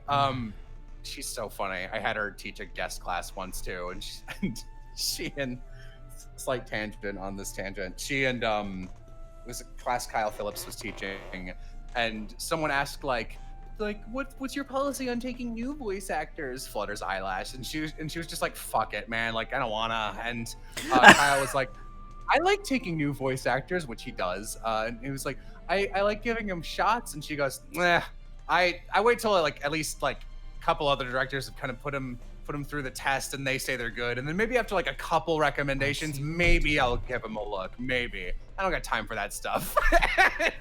This is so mean of me, but like mood. No, that's why I'm like, yeah, no, I've done casting direction. You are correct. And she's great, but we did a couple takes as Mummy for a couple of lines. She goes, "Oh, hang on." The engineer was like, "Actually, doesn't he kind of sound like Johnny?" And she goes, "Oh shit, you're right. Hang on. Johnny Young Bosch is playing your boss in this movie, and we need to check if the voice you're doing is too similar to his. Give me a second. He's in the other room." And they got up and walked out to go check, and I went, "Oh, okay. Guys are just gonna walk into the other room where Johnny Young Bosch is playing my boss, so you can talk to Johnny Young Bosch." Okay, yeah. Just stand here. And they come back. Yeah, you sound too much like Johnny Young Bosch. We're changing the voice, which is maybe the weirdest feeling. Oh God. Like when I was in, I think the most surreal experience I've had since was doing You're My Princess, and then I found out, I think, no, it wasn't. It was in the middle of, I think, my first directing session. Like the kind of asshole character who shows up for a couple of chapters and is mean to me. I found out, I think right as we were doing that, I found out it was being voiced by Brandon McInnes, and I was like, okay. Well, I'm going to have to now act like I'm not happy about what's happening while I'm mildly geeking out. This is fine. This is absolutely fine. I got to be victimized by Brandon McInnes. That was fun. Checks thing on bucket list off.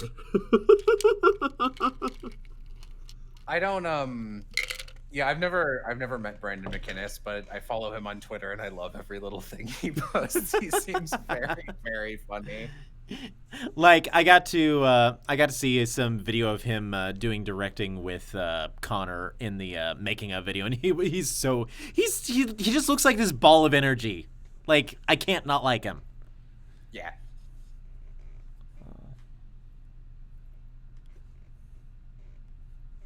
And now back to the visual novel. Oh, video game. Oh, you're about to meet. You remember that character I mentioned earlier when you were talking about Arden's incredibly red hair? Okay. Alistair. Yeah. Alistair, you are about to meet Alistair. I think you'll love his hair. Or will probably love his hair. You'll also meet Celeste, who's... I like Celeste. She's fun.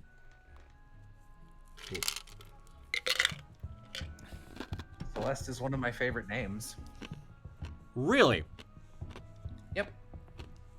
I knew a girl in Oh, really? maybe like my elementary school named Celeste. Her full name was Celestina, which is a cool name. Oh, cool. What a useless butler.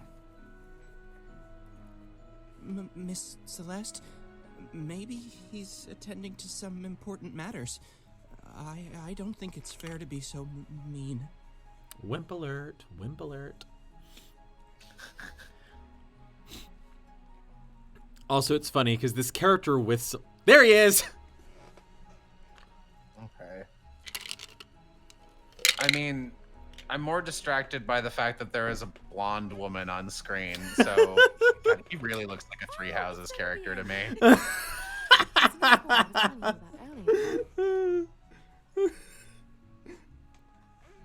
This one, like, it's very anime. It's not as bad. There's just something so saturated about the guy's red hair. It was like driving me up a wall. This girl's dress is in saturation town too. Yeah.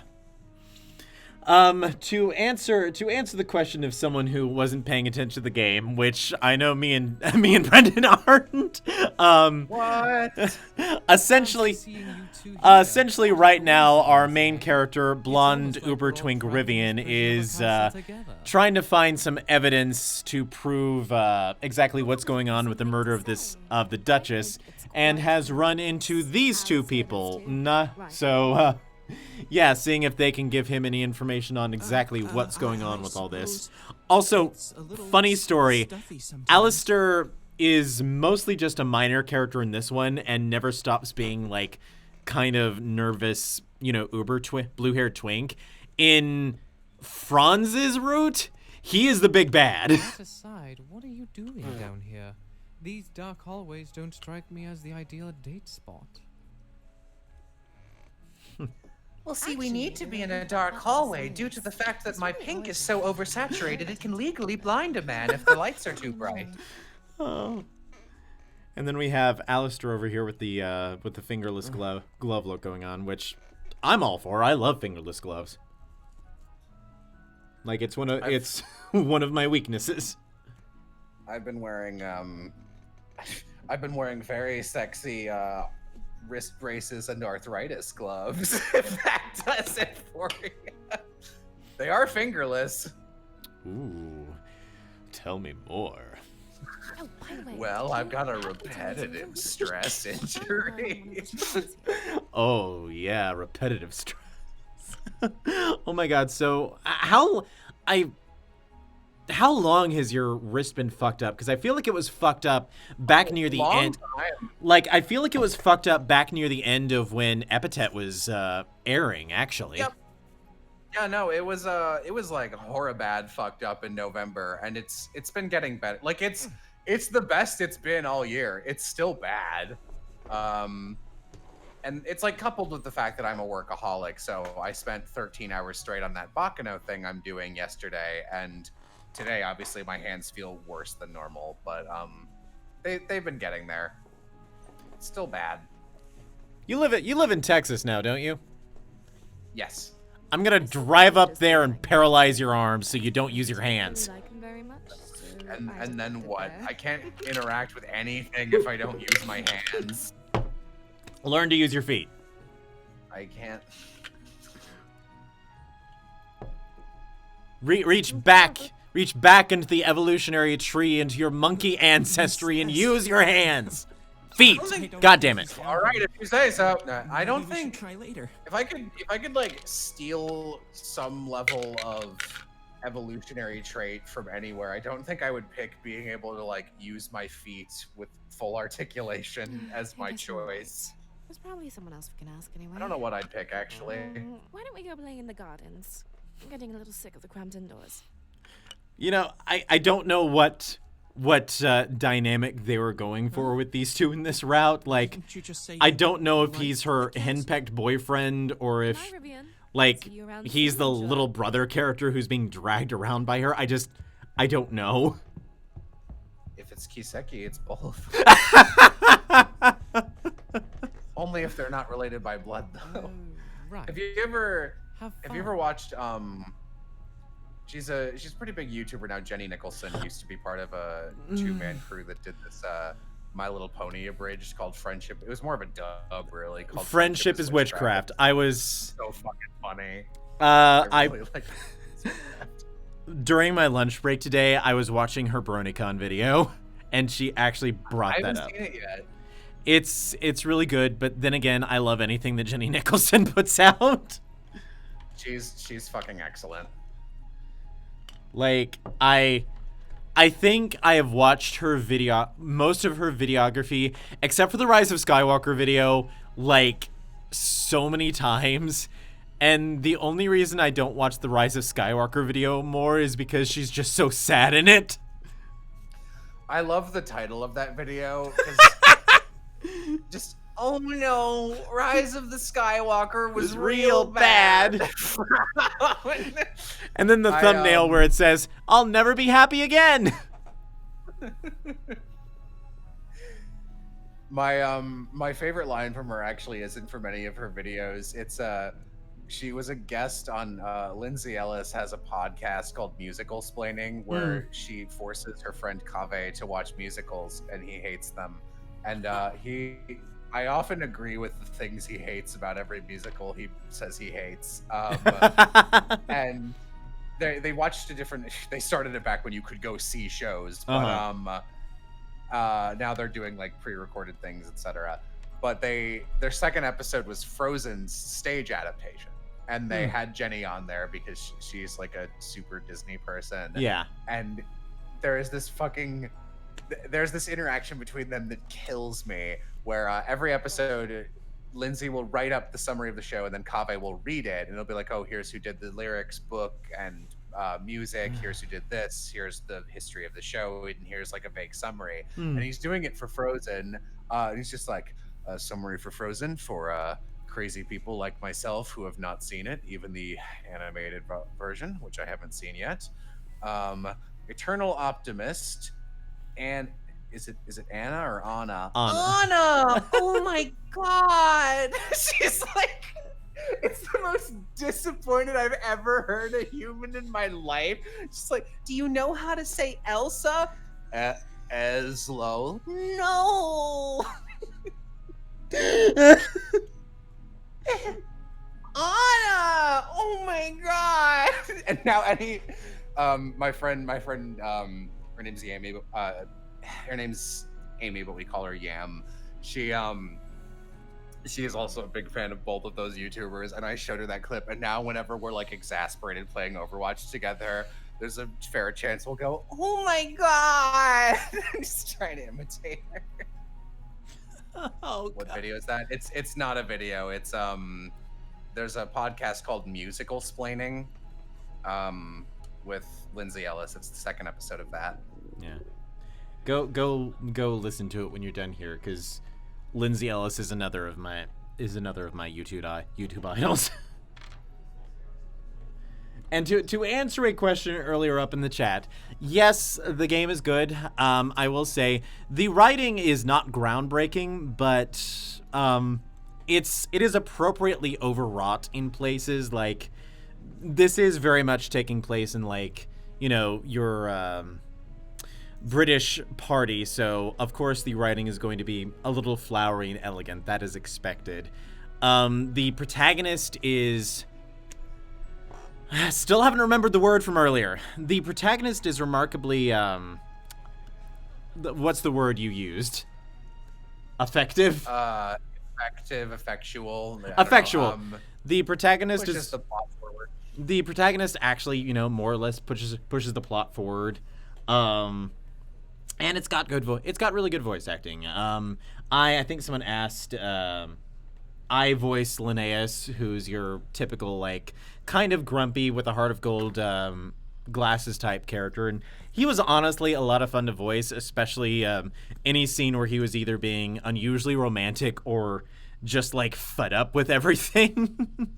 Although he was a hard character to voice because, like, my speaking voice is, like, mid-baritone, more or less, although for some reason I get a lot of people think that, like, I'm a tenor.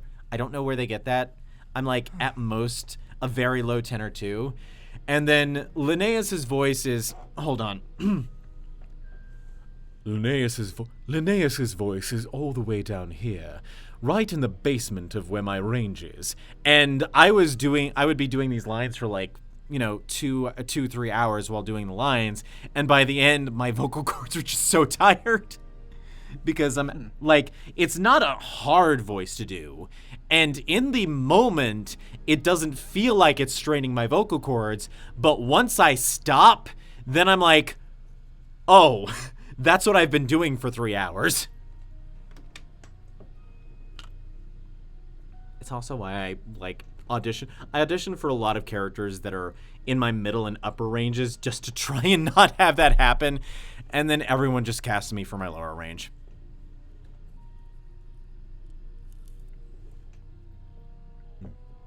Proactive! Thank you, Yeet Dab Senpai 69. Proactive, that is the word I've been looking for. He's a remarkably proactive protagonist.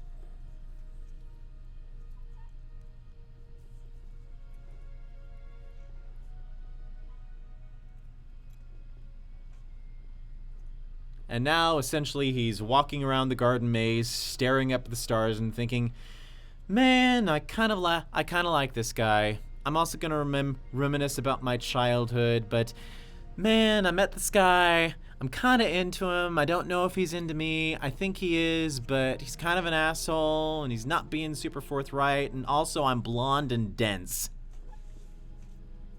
If you throw me in a river, I'll sink. There I go again. Like Let's see. maiden. I've actually got the chat up on my phone over here. Any character you wish you got casted as? If I could go back in time and be cast as anything, I would love to have been cast as either Yuri or Victor in Yuri on Ice, because getting to play one of like the first really big openly gay characters in a mainstream anime would have been like, yes! Yes! Also, appropriately enough, since you had Emily Fajardo on here for the Borderlands stream, if I could go back in time and get on Sound Cadence's talent list like 3 years ago, I would have loved to have been in Umineko Gold. I think the people they cast for the Kickstarter of Umineko Gold would love to be in Umineko Gold. After we cast Kyle Ignacy as Giovanni, because he's a battler, they were like, it's really funny hearing him do these like silly, innocuous lines, because like when I hear Kyle Ignacy, this is what I hear, and they play me this clip of like after finding his father's mutilated body in a shed, and he's just like, God damn it, Dad! You fucking piece of shit! And he's having a breakdown. I'm just like, wow. Extremely intense.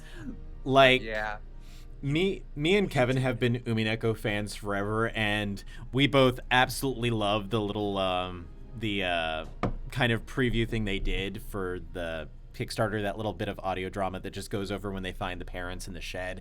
It's so good. It's so good. And I wish them all the luck in whatever is going on.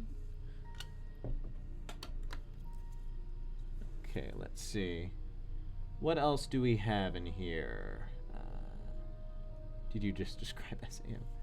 Nothing, sir. I just found this in the fountain and it caught my eye. Figured I'd see if anyone lost it. No, don't trust the guard. He has a Cockney accent. That means he's obviously evil.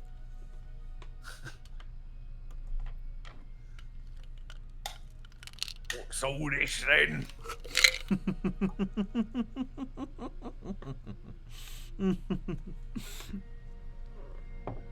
Spoiler alert, the guard is fake and working for the bad guy. I am sorry if this has ruined your enjoyment.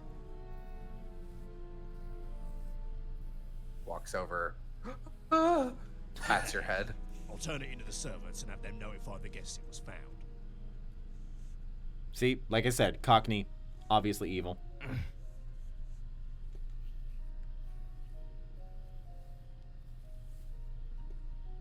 What did we find? We found a little glass bottle with some kind of residue in it. Or poison, but okay. Yeah, probably the poison used to kill Duchess Ryan. Well, what are you waiting for? And actually, something you mentioned earlier when you were talking about the guys you're usually into, and about how, generally speaking, like you don't put yourself into the main character position. You're usually the one to try and try and hook him up with whoever you think goes best with him. That's another thing that I like about this. Rivian actually has a lot of personality. He's kind of a brat.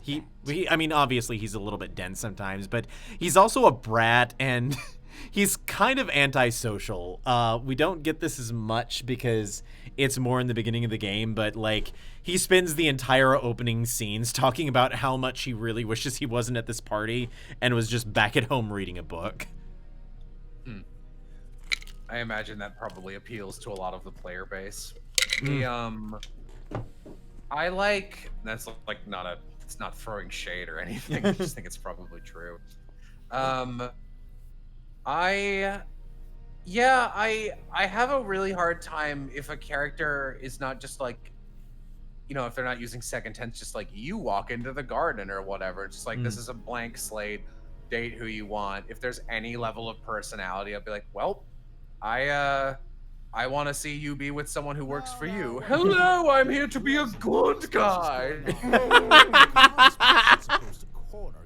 us and treat them like criminals. But sir, you told me to. I mean, that is exactly what's going on here. Like, I love the quote-unquote mystery in this route because it's just like, it's not even narrowed, like there's that trope, narrowed it down to the guy I recognize. In this case, it's more of narrowed it down to the guy with an actual sprite. With this poor, adorable little thing. Me. I'm trying to like think of a thing where I actually was just like, I guess I'll date. Weirdly, Fire Emblem Awakening, because Robin isn't a character. I actually ended up dating Anna or Anna? Anna, who is the shyster merchant. Yes, And yes. I like her a lot, and mechanically and as a person, because she's the worst. But I also dated her because I felt bad that she only had like one support in the entire game. So. Oh God, does she? Wow. Yeah, she has one with Tiki and one with Robin, and the one with Tiki is pretty good.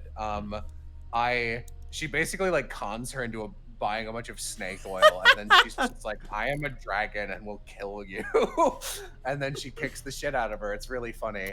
I liked that being the pair off I did because your child is insane, and it felt very appropriate that I had married a crazy woman.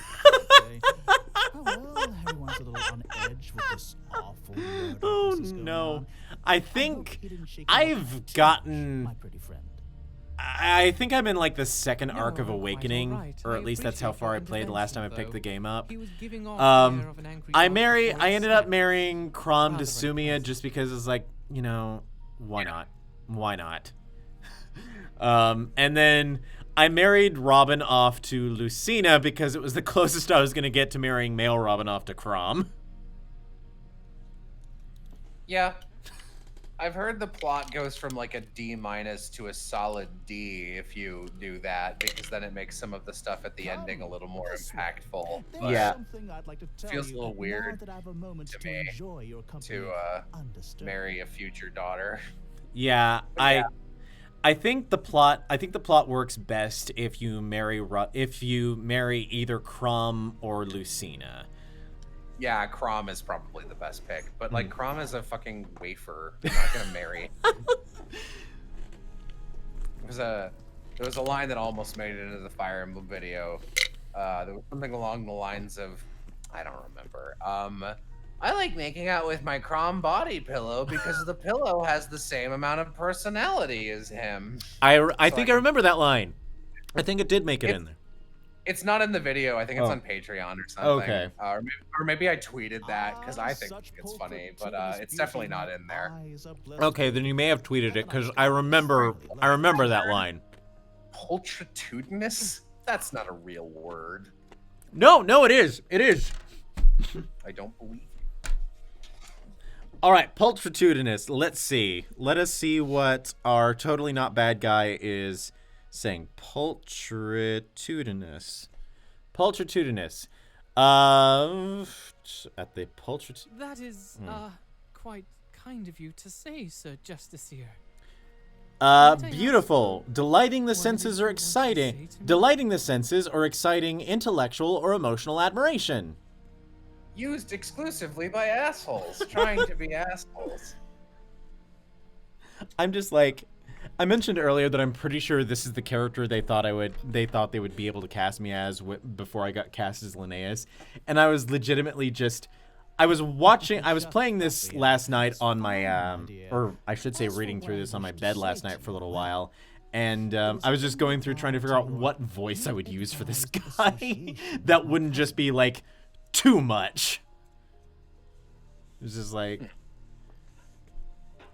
let's see if another line of his comes up. Oh, it got mentioned in passing when we were talking about Fire Emblem LGBT rap, but I'm a big fan of, I wave my flag in the big gay Ike camp since That he man is only like they can't confirm anything because those games came out in like Yeah. fuck all Gladly toss years, aside but anyone Ike or has two anything endings. only 2 special endings. And they're both both of with them men. are guys he has special relationships with, and he spends both games saying "fuck off" to any girl who tries to advance on him. Together several times. I quite understand. I could also see him as Ace, but I think he definitely likes boys more than girls. Yeah. Suffer the consequences of growing No, close to someone they're probably never gonna do it. But I so wish they would at least either remaster or just outright re-release the Tellius games for the Switch. Just because right now the only way I have to play either of the Tellius games is through certain means on my Wii. That's all I'm gonna say. Through certain means on the Wii that I have. Yeah, I would pay so much for a Radiant Dawn and Path of Radiance remake with some touch-ups. Well, I did get a sense. So from the looks of Three Houses and just literally from the looks of that game, I don't know how much money the Fire Emblem franchise is getting these days. Yeah. Which is weird, because I kind of think of it as one of their currently more successful series. Yeah. I don't know. Like it's weird because like you have a fairly a pretty good voice cast and like not terrible writing, although I feel like it suffers from a similar problem that Fate's it suffers slightly less than Fate's does of having like 3 stories in one game and probably not enough time to write them out, because like Edelgard's route is way too short. Like Edelgard got fucking robbed. And then like there's just weird stuff in the other routes.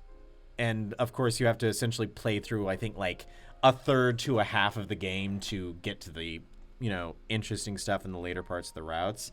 But then you have like the fucking fruit. And I understand that the fruit was probably not meant to be zoomed in on, but like what? It looks really bad. I remember again, aforementioned friend Yam and I are just talk over this clearly important backstory scene. Of a long tale, you see. But I can make it as aforementioned friend Yam and I are huge fans of the Tellius games, and the UI, like the design of the fonts and the text boxes specifically in Three Houses, bears similarity to specifically Radiant Dawn. And in the first E3 trailer, when that popped up and there was like some of that text on screen, we were primed to detonate with excitement for some kind of remake. But now were wonderful people. Or at least oh, actually, I think I had the same reaction. I was like, very. Someone in the chat said he glued Etch-a-Sketch dust to his face, and voila for Raphael's mustache. Yeah, it looks like fucking magnetic material. Oh my god. I would almost guess that it's, given his character, it's almost certainly a fake mustache. Like, I almost wish that there were a moment during the trial at the end where Rivian just reaches over and rips it off. But it looks like it's fucking glued on there, and it's all just ferrous material. I don't think you could rip it off. You'd have to like squeegee it off with some WD-40. Stay with you after his parents. I will say, some background, some behind the scenes information. During the development of this, the artist who did this, it actually went through, I think between the initial reveal that Argent Games did and the Kickstarter, it went through a artist shift. The original artist was actually a whole lot more angular than the artist who eventually ended up doing the work, Mizu, who's a fantastic person, and I love them. And in fact, if by the end of this, we might go back to the title screen, because I think the title screen still uses Rivian's design from back when the original artist was doing it, because it looks like it. But Mizu did all of the sprites, And then they were going to do all of the CGs, and then I think some major problems came with their family, like some major health problems that they were having to deal with a family member, and they weren't going to be able to finish the CGs, which is like, oh no. But in the end, they were able to do the line work for the CGs, and then the Argent Games directors ended up basically bringing on people to finish the coloring. And for the most part, it's not too jarring, although there are a few CGs where I can definitely tell where Mizu probably finished the coloring and someone else did, just because of some mild differences between the way that the sprites are done and the CGs are done. And I fear there's So what are we missing here with this backstory? So what we're missing here is that Linnaeus and Raphael are cousins, I think. Normal or Sailor Moon? Yes. oh no. Okay. Linnaeus and Raphael are either cousins by birth or cousins by marriage. I don't know how. And Raphael says something later that worries me as far as that. But basically he's talking about how Linnaeus's parents were revealed to be like traitors to the crown and fled the country. And Linnaeus like was super betrayed by this, but was still brought in by the king to learn to be an inquisitor. But because of that, that's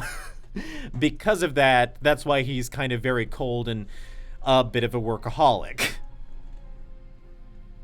Essentially what's going on here is Raphael is being like, hey, so you know that guy I think you're falling in love with? He's kind of not cool, and I'm totally telling you this because I'm, trustworthy. Which you would think was setting up for, like, the, third act breakup where the main character's like, this person I barely even know told me something mean about you, so I'm now not going to trust you. Your lovely visage has darkened so. It does not. About 5 minutes after this scene is over, he gets a letter from Linnaeus asking him to go out to practice dancing with him in the ballroom, and he's immediately like, okay, I'm fine with Linnaeus now. Fuck that guy. That's pretty cute. Yeah. Well, I don't like you, Raphael. Also, the CG is very like. I told you earlier. He fucking hits on Rivian, and it is the creepiest thing. I am yet without a partner for tomorrow's masquerade. Perhaps you'll care to join me. Like, I was reading through this last night, and all I could think of while near the end of this CGI, when he starts properly hitting on Rivian, was like, dude, you are old enough to be his dad. Stop it. Oh, I just is he voiced by Edwin Tiong? Let me see. Hang on, I just need to hear him talk again, because I hadn't actually heard him. The sound is really low on my end because I turned it that way. So no, it's on mine. Okay. Turn it up, because if it's Edwin Tiong, I'll know. You can't scooch an Edwin Tiong past me, except if you're in this game and I'm talking over it instead of looking at it. Playing hard to get, are we? Very well. Until then, my sweet, do be careful. Let's not forget. Yeah, I'm like 95% sure that's Edwin Tiong. I'm honestly because he's got Edwin Tiong voice. Okay. Let me see. No? Let me see.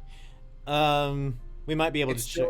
It's still pretty quiet for me, but like I'll put some chips down on the table. Yeah, that's Edwin Tiong, says somebody. I love Edwin Tiong. I feel bad because he auditions for my stuff sometimes, and I know him primarily as like in the same way that I hear Kira Buckland's voice and go, oh, girl voice from Newgrounds flashes in 2005. And like not even like, oh, acting from that era. I just like hear that voice and that's what I associate it with. Mm-hmm. And with Edwin Tiong especially, because he's the main character. I've talked about this on this this channel before. He plays a character I love named Dan McNeely from something called there's a series of adventure games that are very silly And they're the first adventure games I ever played, like a point and click, and they're just fucking insane. And they're called the Trapped Trilogy. And he plays the protagonist in the first one, and then he plays the bad guy in the second two. And every time I hear his voice, I just go, man, that's Dan McNeely. Get out of here, Edwin Tiong. And like, it's not fair, but like, I just hear Dan McNeely every single time. Hey there, baby doll. And I only just like tuned in to listen to his voice, and I was just like, what do you sound like, Raphael? And it's me, Dan McNeely, with a British accent. It's like, oh my god, that's Dan McNeely. Hello, Rivian. Why don't we go back to my room for some extracurricular activities? It's not a bad thing. The Trap Trilogy in my head is famous for having one of my favorite awful puzzles of all time, which is you need to catch a fish in the sewer to feed to a cat so you can get a blowtorch. Don't ask questions. And you need to catch the fish, you need to assemble a fishing rod. And to do that, of course, you glue a banana to a pocket knife and then glue that to a rope. A note? And then you throw it in the water. Notes I mean, you know, for adventure games, that's pretty par for the course. That is pretty par for the course for adventure games. Like you were talking about Phoenix Wright on the Borderlands stream, and just some of the fucking leaps in logic. They're pretty bad. In my memory, and like I've watched through or played them pretty recently, but god damn the investigations games. I think it's mostly dead now, but back when Let's Dub Project was more active, I was voicing. Oh yeah, it's dead. Yeah, it's pretty much dead. I know that. Well, I say that, except Peter just released another episode of Case 5 for the investigations dub, which I was like, oh no, How not is that still going? no, not Case 5. It was Case 4, because we never got through Case 4, which I was disappointed in because doing Young Edgeworth was fun.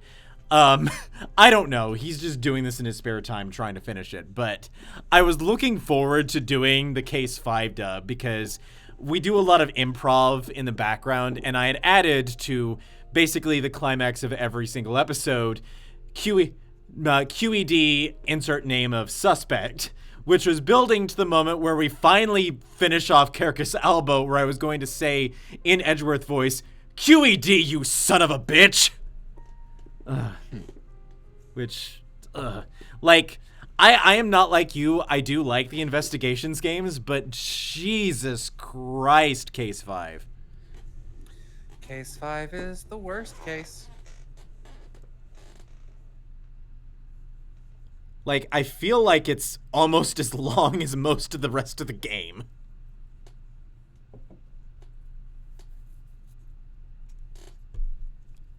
Yes, please, Rivian, eat the stuff inside the bottle. Eat the stuff that's probably poison. You'll be fine. Okay. I love diarrhea.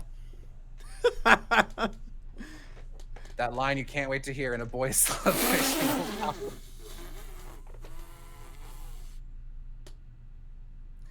Maybe something's off here. Maybe it's just my gut, but I think this might be related to the murder case. I hate you so much.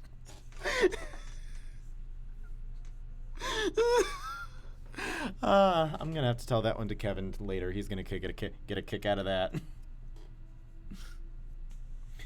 Ryan, prove yourself as a man. Give us your Edgeworth voice. Okay.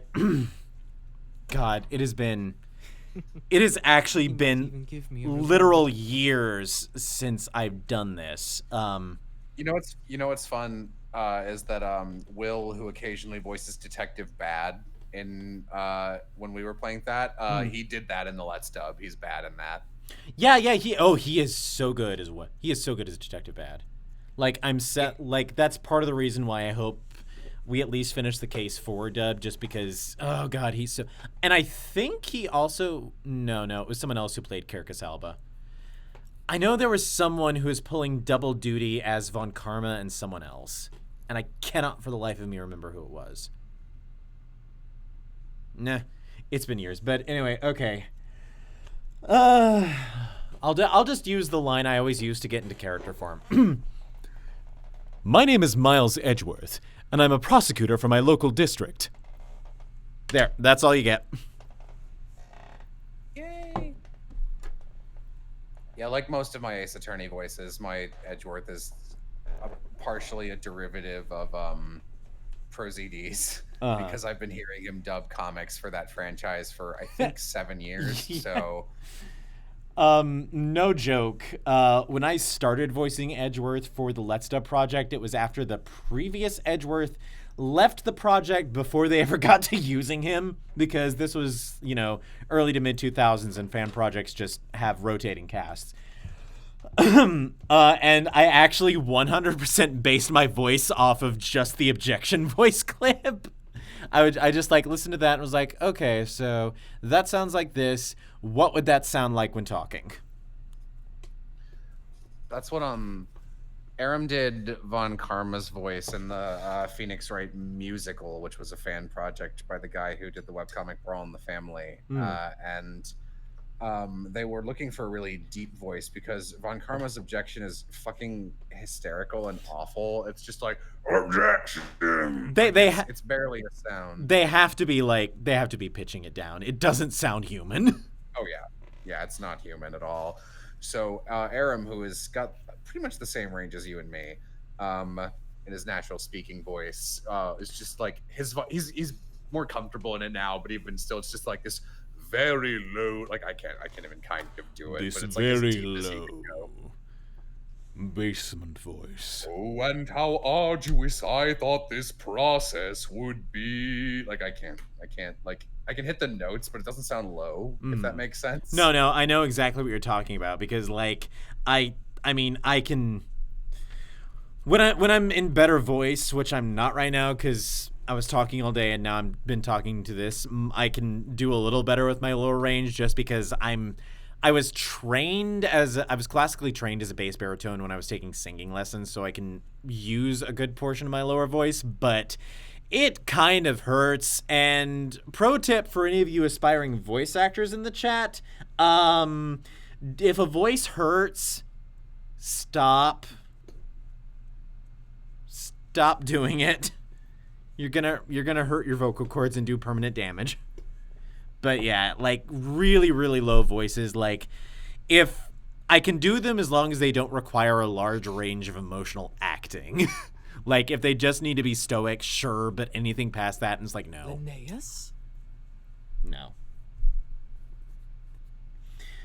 Basically, if you are responding to a person in chat, what I say by hurt, if as you are doing a voice, it's physically causing you pain, like it's usually like a sharp or sort of a grind, like a sharp or kind of a grinding sort of pain, like in your throat.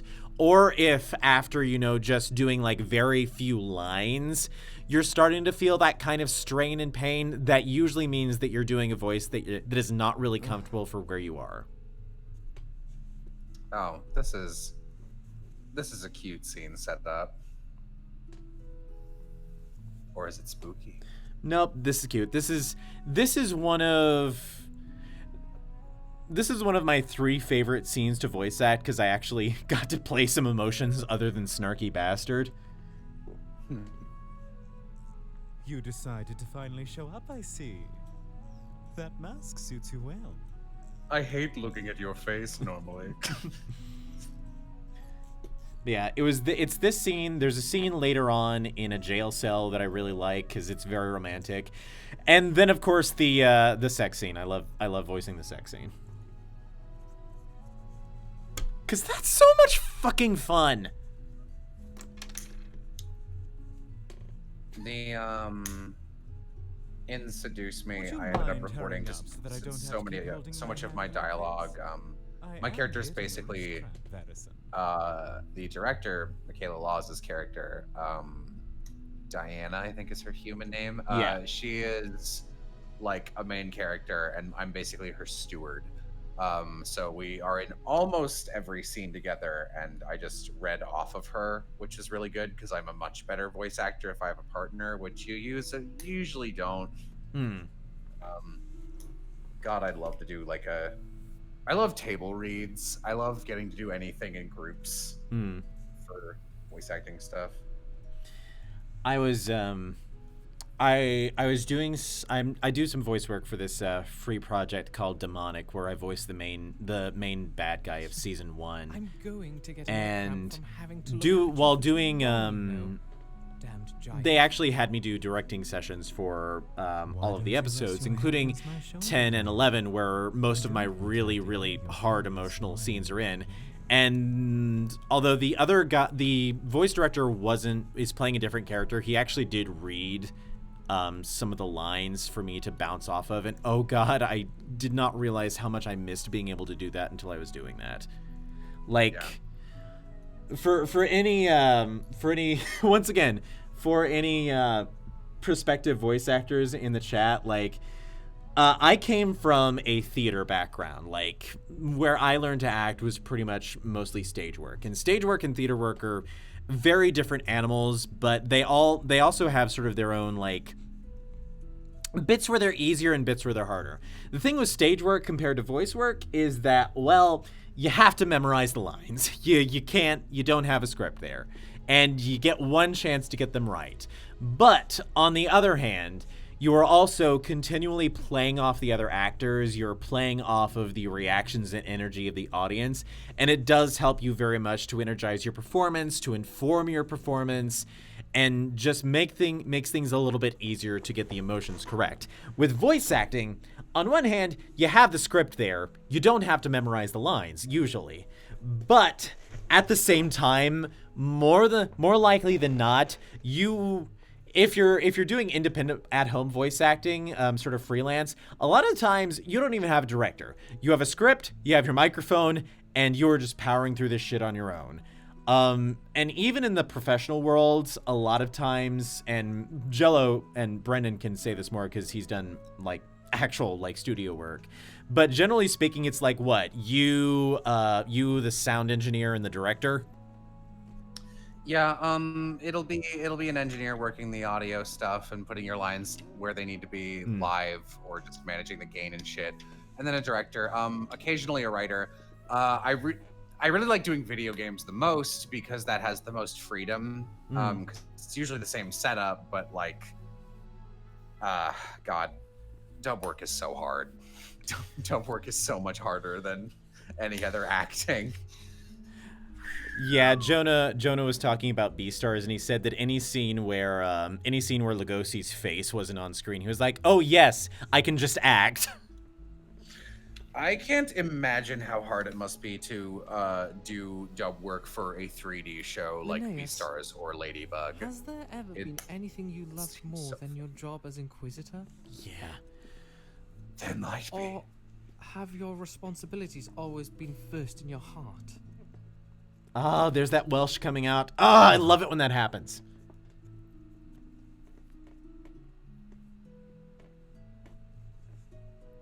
Oh, you caught Linnaeus off guard. Get him. Critical hit. Go in for the kiss. If you like being an Inquisitor so much, perhaps you can inquire as to the state of my butthole. Okay. Okay, for a second there, I legit thought that there was a voiced line, because... Yes. It was mine when I was young. I love this entire exchange just for the payoff. Only torn apart a few years ago.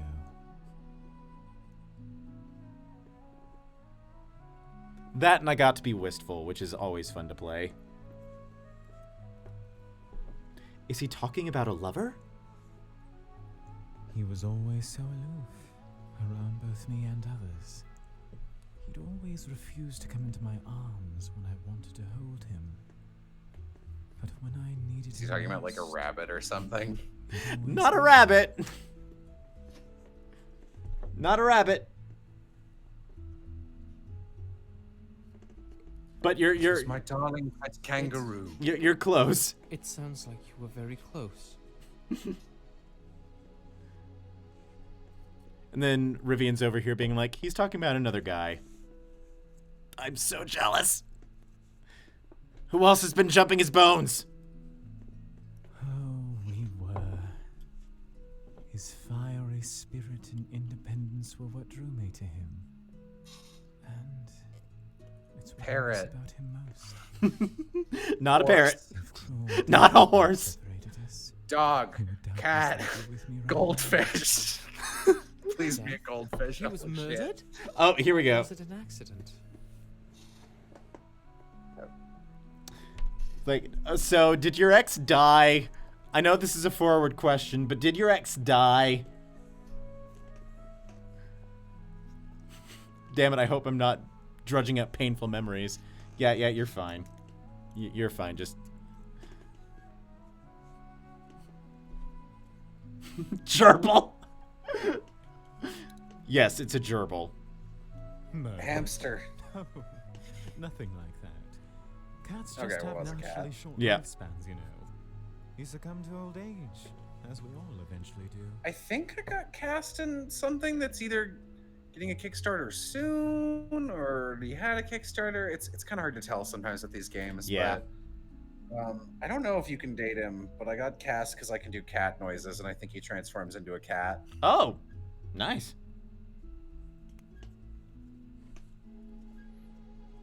Well, Fall into his trap. Surely you didn't think I was referring to a lover, did you? I thought you were acting a bit strange. asshole.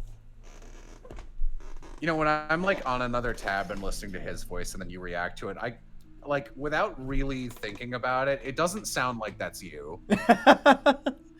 I know, it's... Linnea... Okay, I'm super self-conscious about my voice. And, like... Okay, people tell me all the time that they really like how much diversity I have in my vocal characterization. And to be absolutely frank, I do not hear it. Because every time, and I think it's just because it's me, anytime I hear a voice that I've done, I'm always like, no, that's just me. This is me. Linnaeus is about the one and only time I'm not just doing a completely out there cartoony voice That is simply because where I actually kind of can't recognize myself.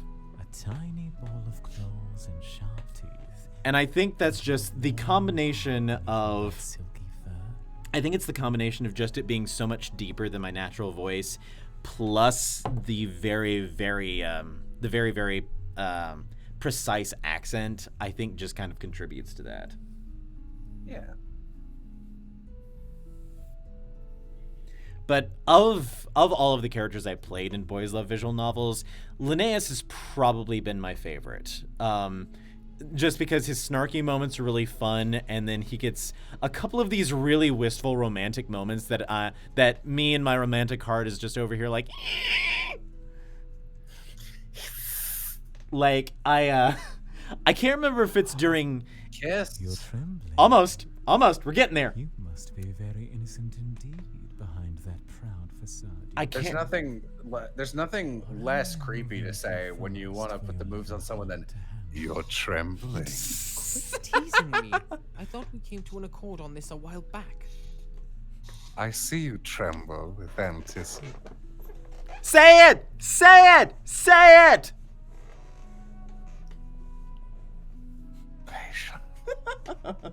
Well, you're not trying to run away, and you're flushed the color of a rose. Surely you can't mind it that much. Oh my god, kiss already! Have I mentioned that I murdered Lady Ryan? Does that do it for you? Come, Rivian. Let's do it on her corpse. Oh my god. I'm canceled. That's like morally and physically so unpleasant. I am am I canceled yet? Am I canceled? This is There is a something very else sexy scene. And I We're expect not an ruining it honest at all. reply.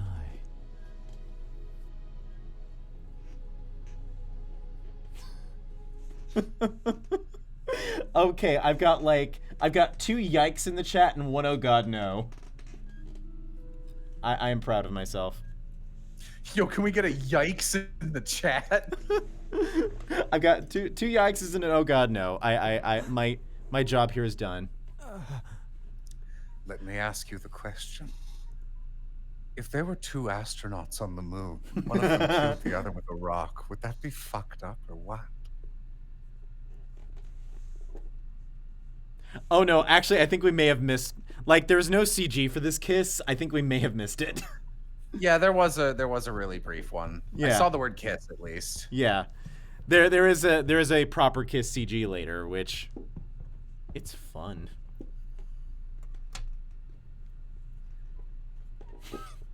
Oh, this sneaking around in the dark reminds me that I one time, and actually I think the last stage play I was ever in, we were in like I was about to say a bombed out church. It was just like a crappy little church.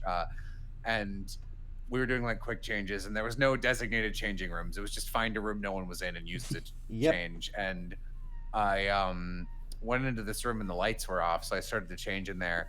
And then I couldn't like find a shoe or something, so I walked over and flipped the light on. And another actress was there who was like had been mid changing when I walked into the room, but she was changing in pitch black on the far side of the room for some reason. And I think it decided to just wait it out. Nope.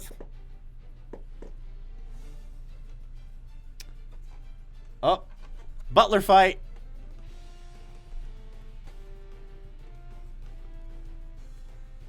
So this butler character who showed up, everyone, someone in the chat, love how they remember there was a murder suddenly. Yeah, basically. I mean, this thing's kind of goes in between, like, part of it is Rivian, like, trying to find out what's going on. Same thing with Linnaeus. And then in the middle of all of that, Linnaeus is just deciding to flirt with this guy. It's like, well, I'm solving a murder. I might as well flirt with this hot guy who's around. But Silas, I can't remember how he figures into all the routes because it's actually been a while since I played through them all. But he was, like, he was insanely popular with, like, the fans of the game back when it was being developed. Like, insanely popular. Just what do you think you're doing? And we got, great line read there, Ryan. And How dare you accost that butler? and Should I do another take? No. Unhand the servant, or you will find yourself swinging from the gallows before the end of a fortnight. it's always fun doing projects like these because you'll do like 3 takes and you can never tell which is the one they're going to use. Oh, sorry.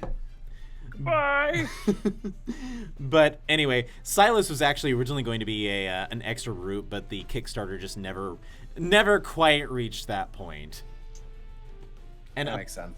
And apparently there was like a whole lot of, like, I'm kind of sad because the route they ended up getting was like this really buff Scottish guy, who you'll see like really, really briefly during the end of the game.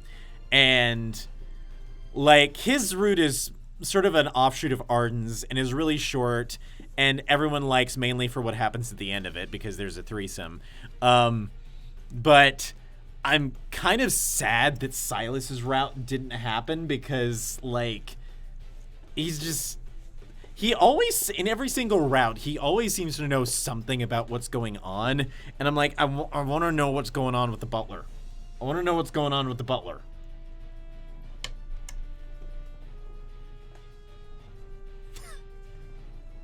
Have I mentioned I have time stop powers? Visitor. Well, we can't tell from that brief line whether or not he has a Cockney accent, so we don't know if he's evil, but if he's attacking the butler, he probably is.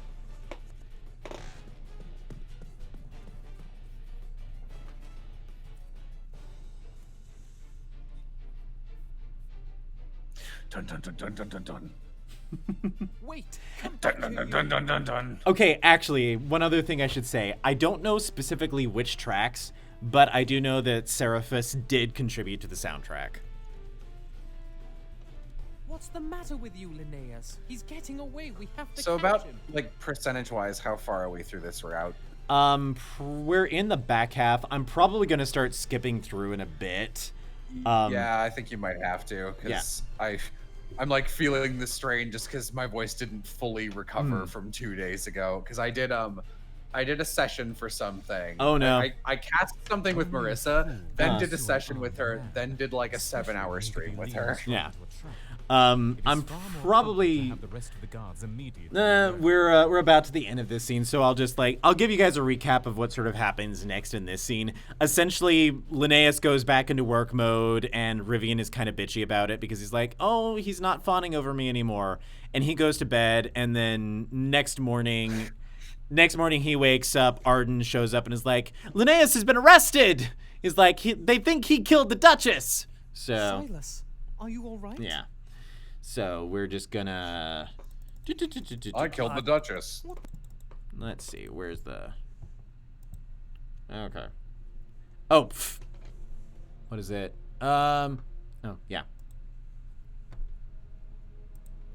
All right. Okay, so we're basically gonna skip through this. Skip. Ah. Okay. So here's basically the big, here's the big romantic scene here in the, is this actually on auto? I can't, oh, yeah.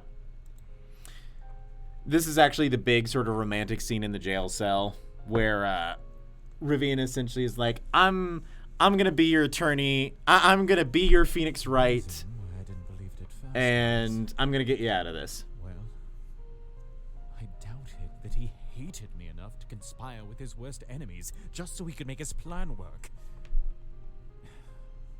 Do we have any legal expertise, or? You don't mean he's working with the disciples? The disciples are the evil cult that likes to, like, cause chaos for monarchies, which, you know, the monarchies need someone to cause chaos on them.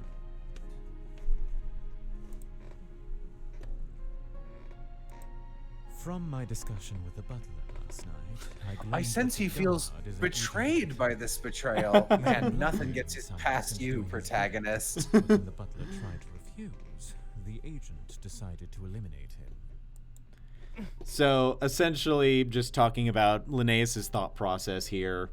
Essentially, like, so I've pretty much figured out that Raphael is the bad guy, but I can't prove it because I don't have any evidence.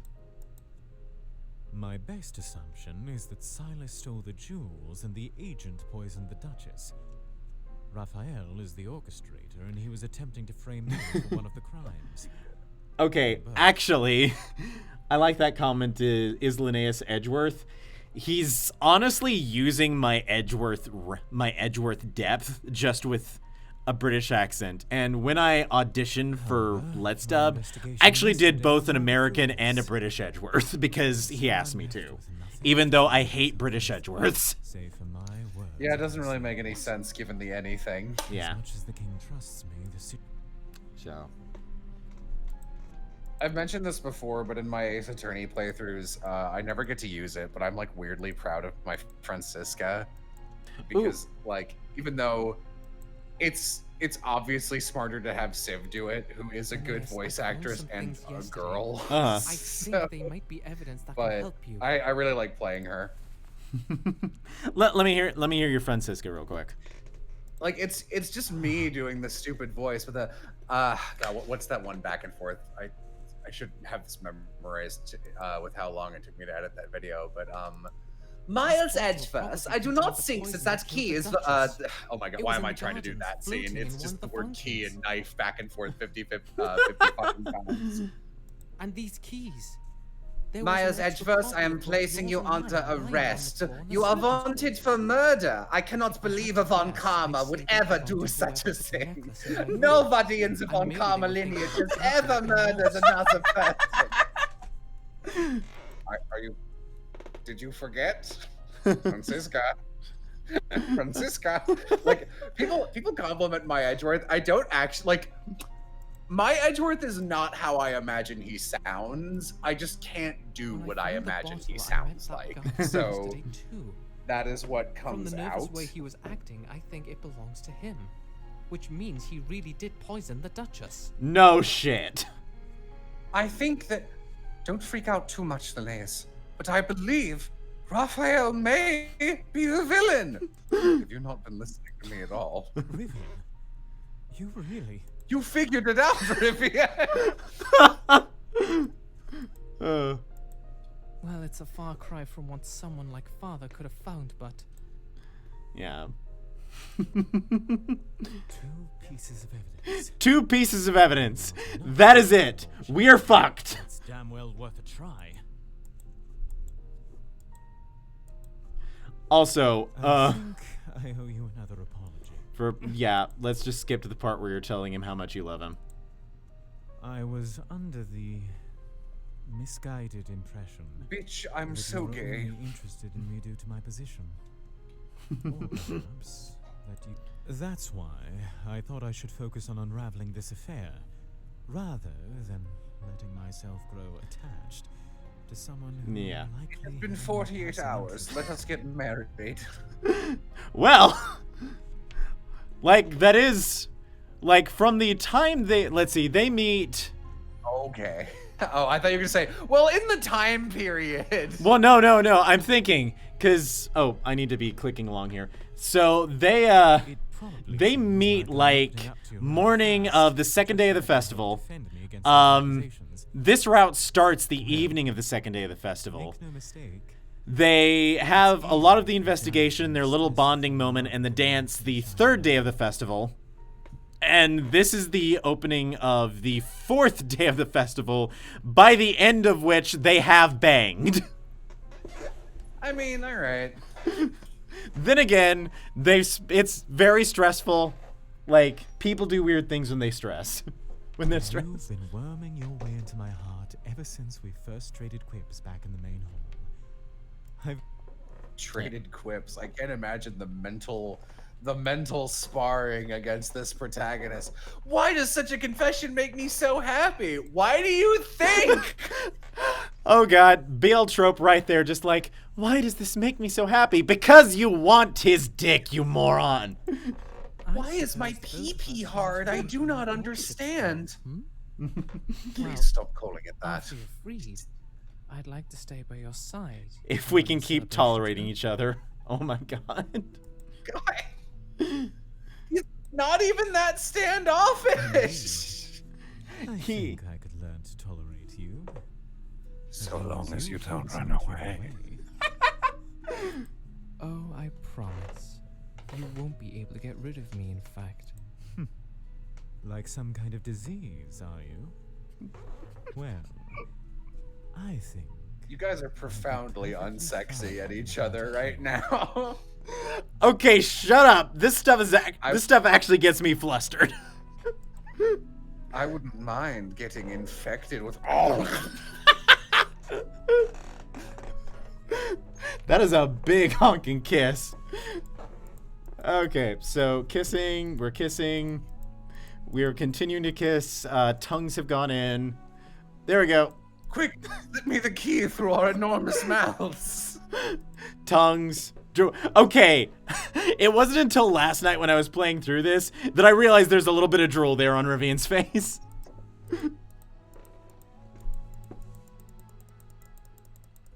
Do you think there's like a guard supervising them? Like, You know, probably. There's probably a guard over here who's so horny. Like, they're just over here about ready to just throw down through the bars, and I should go. all right. Maybe there's something else I can find before you... So basically, more, yeah, you're gonna save my ass, blah blah blah. We still have a date tonight, you know. If you make me late for it, I'll never... See, that's a cute quip to me. Oh, you should. So something about the connotation of the disease one just like really did not work for me at all. Okay. All right. The advisors, the Justicia, and the Grand Inquisitor are ready. We will begin. Mads our Mikkelsen. expedition. It is. It's Matt Mikkelsen. Glaucia. You gotta be careful with the Grand Chamberlain. If he doesn't like you, he'll rip off your face like those people on the jury. Oh shit! I have been spelling and pronouncing his last name wrong for years. I thought every time. Shit, I need to check my resume because I think I have him listed as Linnaeus Glauca, not Glossia. Whoops. The Justicia has made a grave accusation against the Grand Inquisitor Linnaeus for the crime of stealing the deceased Duchess's prize diamonds, as well as causing her death through the poisoning of Listen, the Your Honor. twink. The guard working for him has a Cockney accent. They're evil. Well, Well, good enough for me. Guilty. I cannot disagree with that. That is perfectly sound logic. Today, the Justicia has several witnesses he has brought before us, while the Inquisitor has chosen to bring a single witness, Caribbean Harrison. A single witness, you mean he has brought his defense attorney. Justicia, if you would care to and sorry that I'm skipping through some of this stuff, guys. I'm just trying to get... Oh, God. Are you telling me you can't trust Edwin Tiong? No! You cannot trust Edwin Tiong. But he's got such a trustworthy voice. My thanks, gracious Chamberlain. Now, I believe all of the wise advisors gathered here are well aware of the circumstances surrounding the beloved Duchess's death, yes? This entire climax is fantastic because Linnaeus does jack shit and just kind of sits back and makes little snide comments as things are going on. Oh, here we go. You should have brought some of those sweets you're so fond of so that we might have some refreshments during this painful performance. That right there is Linnaeus's that right there and the continuing things he says is Linnaeus's sole contribution to this whole thing. Like, I kind of love it because he basically ends up being the damsel in distress here. Attended dinner. Her room That's fun. was empty and locked. However, there is one servant in this castle. They do look like butter sticks. Of the guest rooms. I'm gonna grab some Takis. You can keep going without me for a bit. No problem.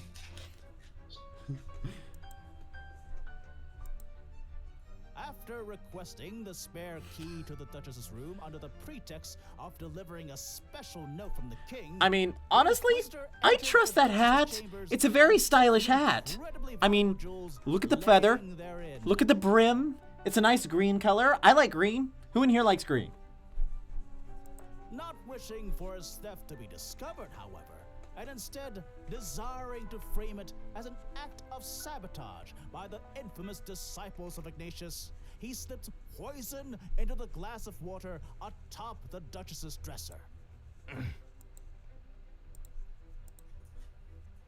It wasn't until we began searching rooms that the Inquisitor panicked and fabricated a story of how he found the Duchess's jewels rather than admitting his act of larceny, knowing that he couldn't hide the necklace during our Pasta feather? investigation. So pasta featherian?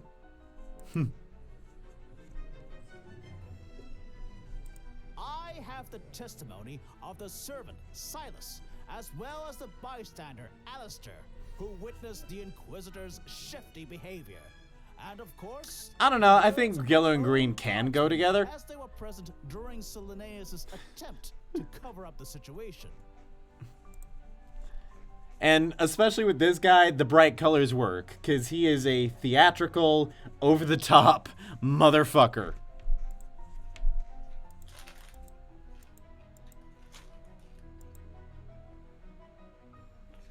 We will hear the servant's testimony first, then, in Support of your accusations. All right, I am Butler called time. Silas, Sir Chamberlain.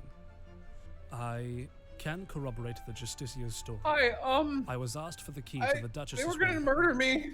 and as a servant, I thought it best So to that obey my weird superior. Cockney guard was like, "Oh, Evo."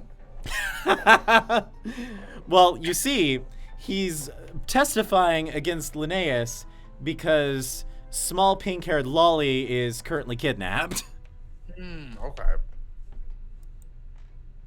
See, that's why you don't have a I small retrieved the key pink-haired I lolly needed from my set of as stairs your in the servants' quarters, which I'd never used save for staff? the rarest of occasions.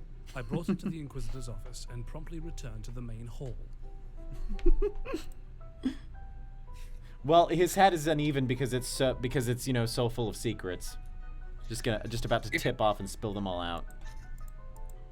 You see, my hat is like the scales of justice. It is tilted in one direction now, and only when the truth is known will it be righted. Okay. All right. Boys. Okay, where in here do the cut-ins start? The cut-ins. Oh, like you can literally just say objection whenever and interrupt what they're saying. No, like at some point they start doing like. I turned in earlier, please. There's none of that, but they do start doing like the Ace Attorney style, like halfway cut into the scene. It's like this feels very. This whole thing just feels very like Ace Attorney to me. Like, I halfway expected at some point Rivian to shout out objection. Now, you said that you almost never use the spare keys to the guest rooms. Did you not, Silas? Has anyone noticed this little sparkle in front of me? Wow. Then perhaps you'd care to explain why I found the spare keys to my room and Linnaeus's lying on the ground in the servants' quarters yesterday.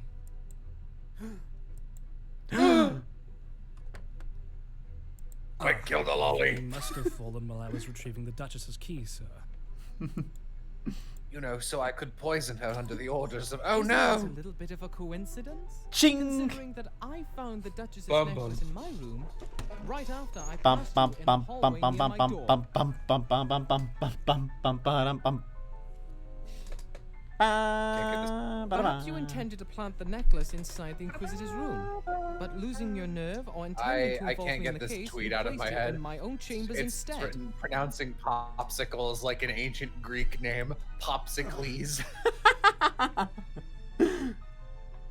Why is he squinting? It's very bright. There's a sparkle in front of him. It's an intense expression. Like, I will say, Argent Games has now done, I think, 5 games. This was their second one.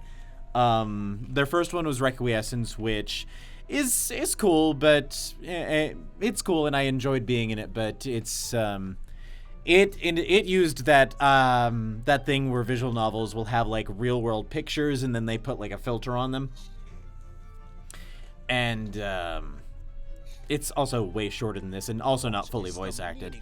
This was their first that was fully voice acted and was a lot more ambitious, honestly. And between the 3 routes, the full voice acting, a lot more CGs than Requiescence had. Then after this, they worked on basically 2 games that were sort of based off of Vampire the Masquerade. One was Red Embrace, which was, I think, a fairly short game. And then Red Embrace Hollywood, which is actually really cool because it has a customizable main character as far as gender expression, sexuality, all of that.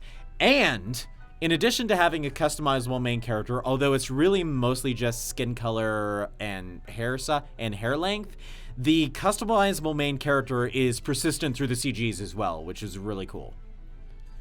Unfortunately, that one doesn't have voice acting. What is the game called again? Red Embrace Hollywood.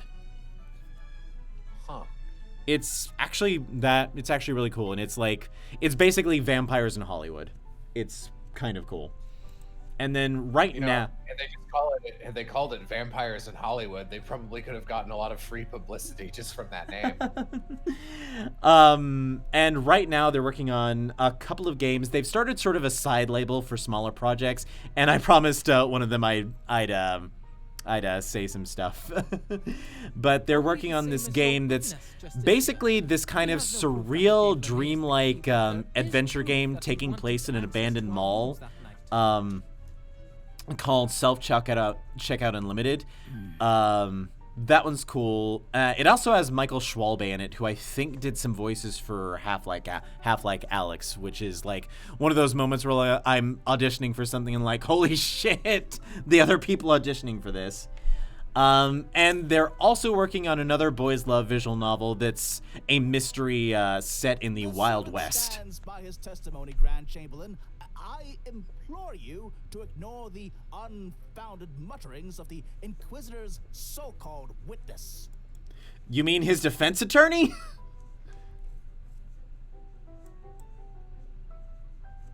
I see. Very interesting. One of you is lying! Liars! All guilty! I will throw you all in jail.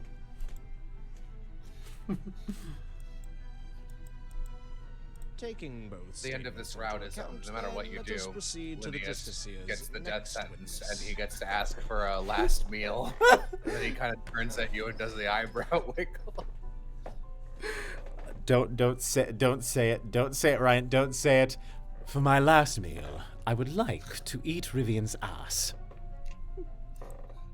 There we go. What does he mean by that? Credits. All right. The bystander who observed the Inquisitor by the Duchess's room. Is this a Danganronpa but an Ace Attorney but a Fire Emblem but a visual novel? This is an anime-themed visual novel taking place in a sort of semi-feudal British court setting, and characters just happen to have pink and blue hair.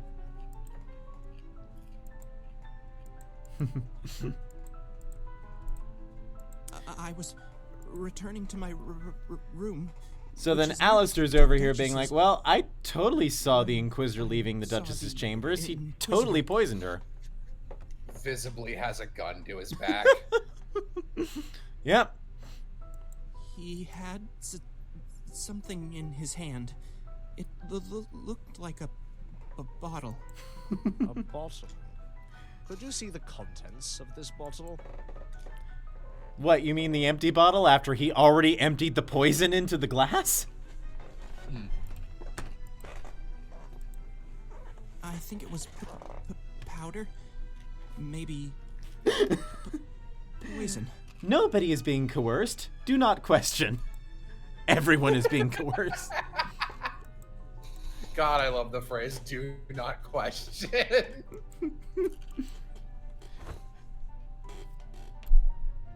Very often I will just put in my friend group's favorite like in jokes and phrases into videos with the hopes that other people will kind of adopt them into their own. And do not question is originally from my sister, I think. That honestly, I love the energy of it. Just the bald face, like nothing is wrong. So, do not ask questions. Every piece of evidence associated with this matter? Honestly, from what I've seen of your sister on Twitter, that does seem like something she would say. Yeah, she's got a very specific energy to her. So honestly, sometimes I wonder why she follows me. I'm like, you are such a cool person. Why are you following me on Twitter? After the Inquisitor was removed from the investigation of the Duchess's murder, he expressed concern that foul work was at play. Okay, this is just a pet peeve of mine. In the footsteps of my father, and I this saw is fit like to conduct my the own third or fourth investigation game on I've the seen in the last 2 weeks that does this. So maybe this is a formatting thing. It drives me wild that the text boxes have quotes. Footsteps of your father, eh? I see. Like, I hate that. Oh! We know who's talking. You're right. I wonder if it's because originally when the script was written to designate who was talking and when it was narration, there were quotes and it just got copy pasted because it is a lot of text to get over. But like, chat, have any of you been here in the last couple weeks? Do you know what other game did this? I pointed it out recently. I don't know why it bugs me, but it bugs me a lot. You know, it doesn't bug me mainly because I just until you pointed it out, I don't think I noticed that as even unusual. I think my eyes just kind of glided over. Like, I know it doesn't matter. It's just... I see. We do not condone such activities by individuals unauthorized. So, by the king, I'm going though to I say suppose in this. these I don't like how you gathered this evidence, circumstances, but because you're the certain main character, I will allow exceptions it. can be Grand Chamberlain, it's very possible he is I'll allow it. somehow working with the Inquisitor to... Well, I mean, he's, like, tonguing the Inquisitor, so... Silence, Justicia. I will hear all available information. I mean, before conflict jumping of to such interest. rash conclusions. This trial is Beyond declared a that, his mistrial. father is I don't- respectable man, I don't think and it's am a. Is it a doubtful his conflict son of it? will Like, engage in such you're allowed to like unlawful defend a activity. spouse or something, right? It's just you can't be on like the jury. True. My aunt is she's like a However, neurosurgeon, Sir brain Ridley, surgeon, what is your and purpose legitimately in her showing us husband this had vessel? the type If of we are brain to cancer assume that it she is was the like the same one that state's held best the specialist poison, in, how and does she it couldn't serve to operate on him because you're not allowed to contradict what the perform Justicia's surgery on witnesses a said? relative or a friend. Huh. Because it fucks with your head enough that it can Yeah. actually interfere with the surgery. Yeah, my mom is a licensed counselor for the state of Arkansas, and like she's told me all the times about how you cannot practice anything on anyone who's a family member. Like, just you don't do it. Which certainly didn't stop her from kind of doing it anyway, but like psychoanalyzing the hell out of me sometimes, but like whatever. Why don't you take Hello, off your hello. coat and see if any of the other guardsmen recognize you? Wait, you're testifying in your fucking helmet? Of course. It's a nice Whoa. helmet. That's like the most suspicious. Hello, it's me, real guardsman. This all seems like Say- it is state your escalating name and very occupation. strange. Guard But and kindly oblige. Oh God, I have to- request the guardsman to keep things moving. Gardsley. Why? Mr. Gardsley? Why do you have that helmet on? I'm shy, ooh.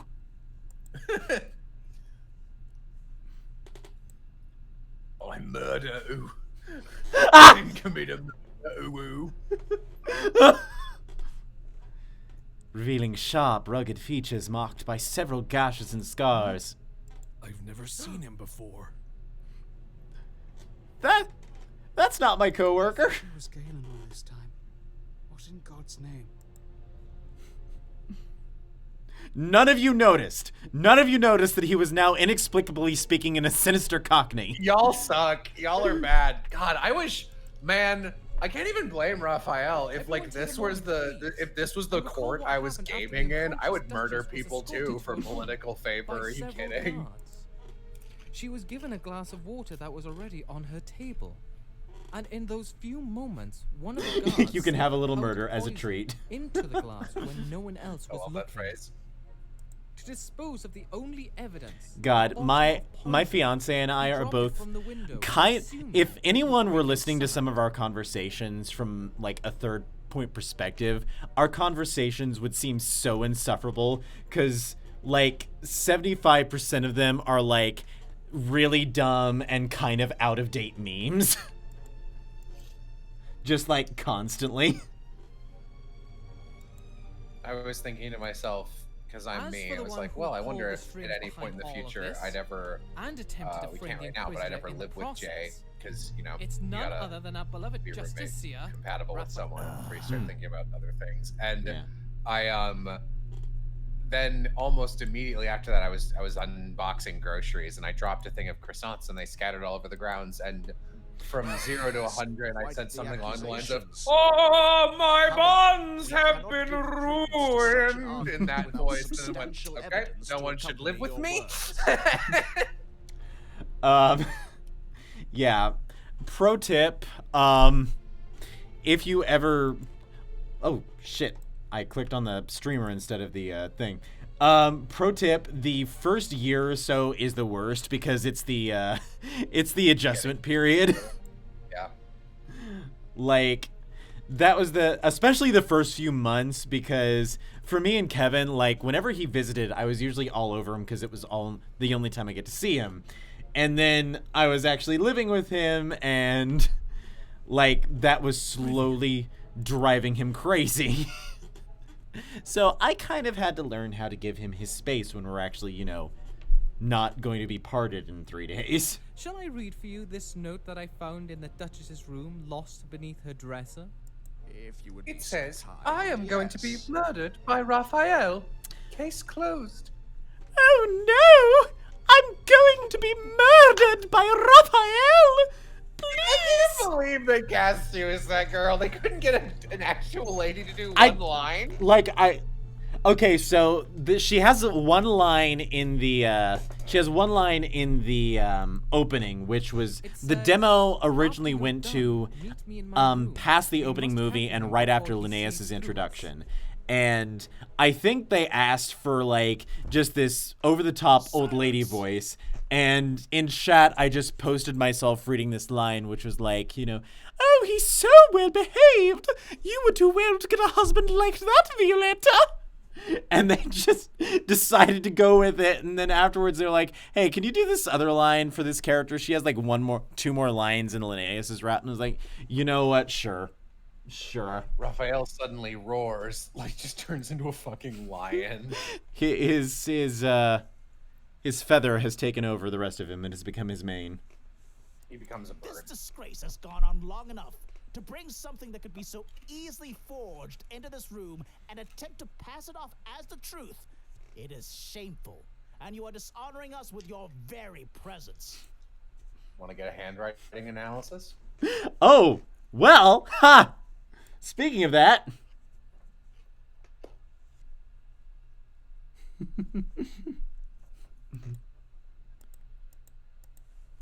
So basically, Rivian's like, okay, so this guy's in charge of law. I'm about to charge him with treason.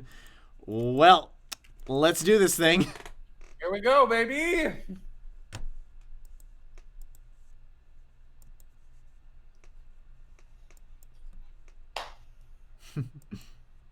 I remember a little while back, I was looking at one of my oldest projects because I write things in Google Docs for the most part.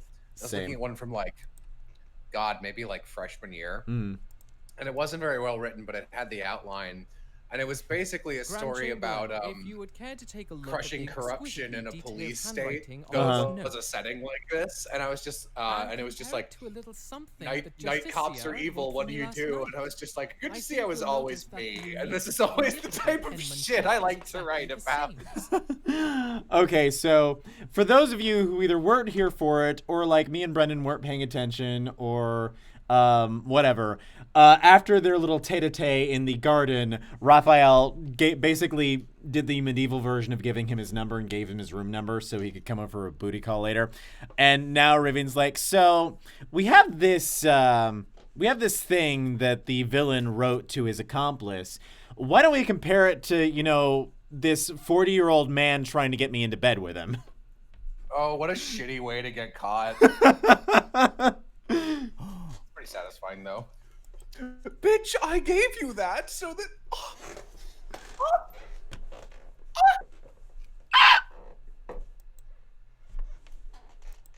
What are you doing, taking notes from Raphael? We're going to have a word about this later. Oh my god! So, I recorded for this game back in 2017. When I originally read this line, I thought it meant, what are you doing taking notes from him? As in, what are you doing, you know, taking notes from his playbook, doing things he would do? And I'm only just now realizing it, on my third playthrough of this route, that he's talking about taking love notes from him.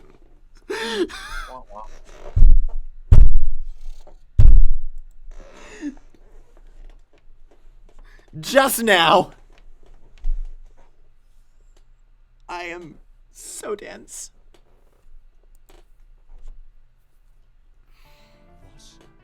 What is the meaning of this? They look identical.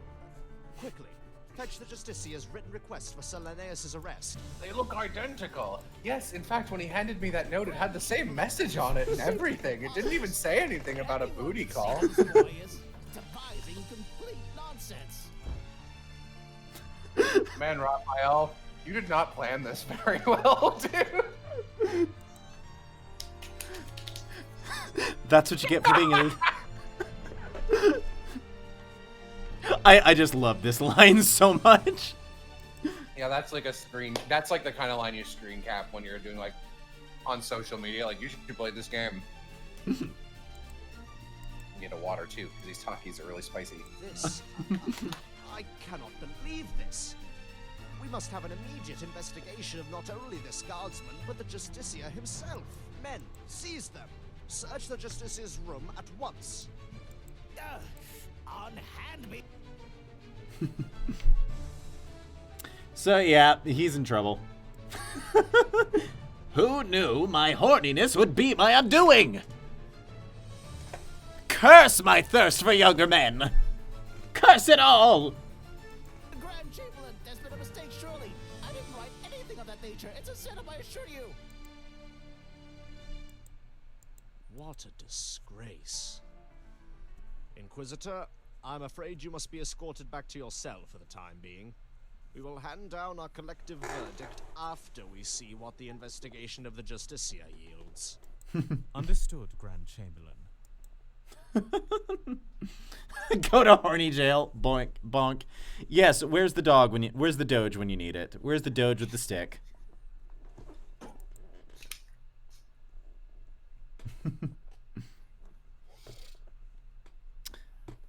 As for you, Sir Rivian, I hope you have not led us wildly astray with these accusations. Otherwise, you will inevitably face investigation yourself. No, sir, I swear, he wanted my... Yes, of course. Thank you for hearing me out, even if it was rather spontaneous. Afraid for the record, you must state it. It's true. He wanted that pussy. I will say it. I'll do it for you. It's true, Your Honor. He wanted that bussy. I hate that word so much.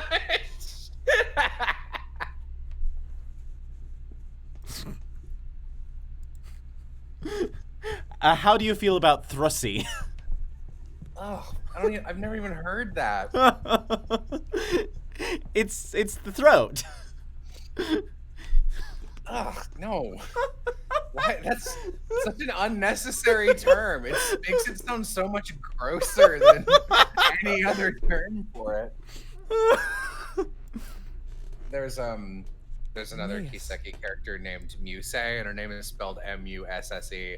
And I have a running joke. I barely played that game yet, but every time she shows up, she's either like being way too flirtatious as like part of her this facade, because I think she's a spy or something. And sometimes she'll be like, that's like, yes, everything's going according to plan. She's like that kind of character when she's alone in the wings. Yeah. So to kind of like take the edge off of her every appearance, I'm always like, oh, hey, yo, what's up, Mussy?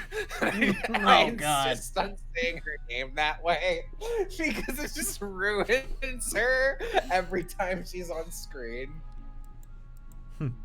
Well, it's about time for me to take my leave, I think. I seduced you into giving me free law practice. Goodbye. Unfortunately, I have to go back to jail for a little while, and they're not going to allow jail sex. But I've always wanted jail sex. Okay, honestly, I was a little surprised because I remember recording for the sex scene, and it's like a little bit bondagey, and when it got to this point, I was like, okay, surely they're gonna go bang in the cell, and then they didn't. Sir, may I have a word? Okay. And here we find out that Silas was only working with the guy because blah blah kidnapped younger girl, blah blah blah. Oh, I have to stop here just because we see like just a bit of the big bad from one of the other routes and also the focus of the secret route, who's just this giant of a Scotsman.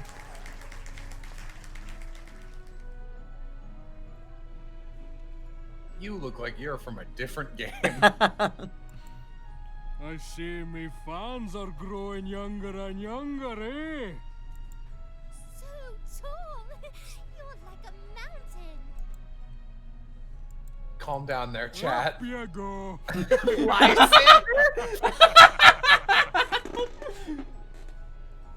Can you see your house from up there, Hazel?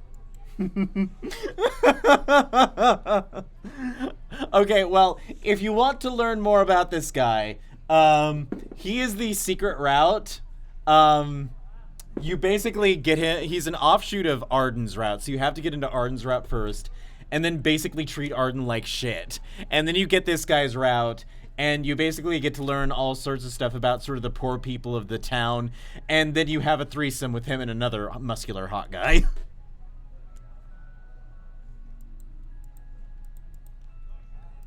All right, skip, skip, skip.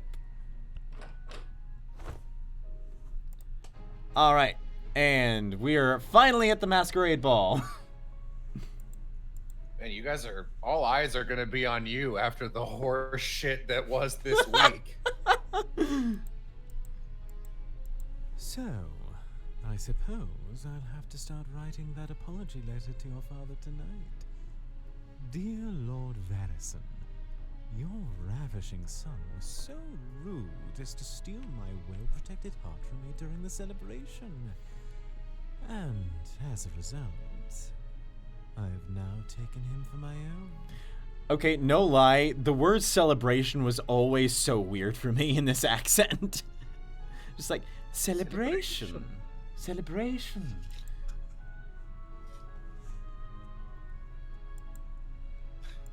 I think he'll understand. If he doesn't, well, you'll just have to kidnap me, won't you? Maybe I'll accidentally forget to lock my door tonight. Right, I'm gonna skip just a just a little bit of this because there's a part that's kind of funny here in a second that I really like. But yeah, they dance. It's very romantic. Okay.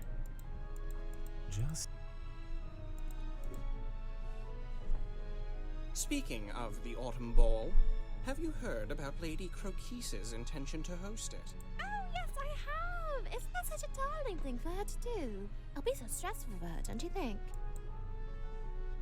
It certainly would be.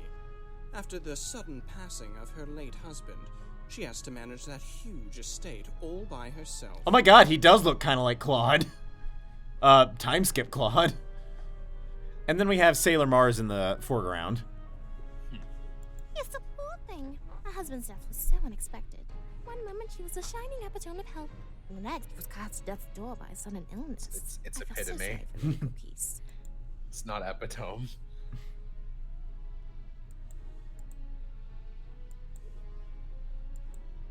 The Autumn Ball is a highly prestigious event, one that even the king himself attends. The one with the honor of hosting it often receives a great deal of notability, and even the favor of our monarch. It was originally speculated that these two were going to be the hosts, but the king decided to allow Croquise to have the honor instead. You can imagine the embarrassment for them after that announcement.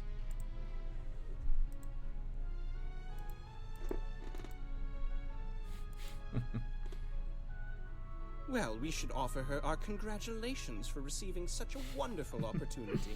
You know, after Perhaps I we could murder even someone, I like provide to walk some aid around to and her, peacock since about the it for like preparations 5 for days. so many guests must be awfully intense. What a splendid idea!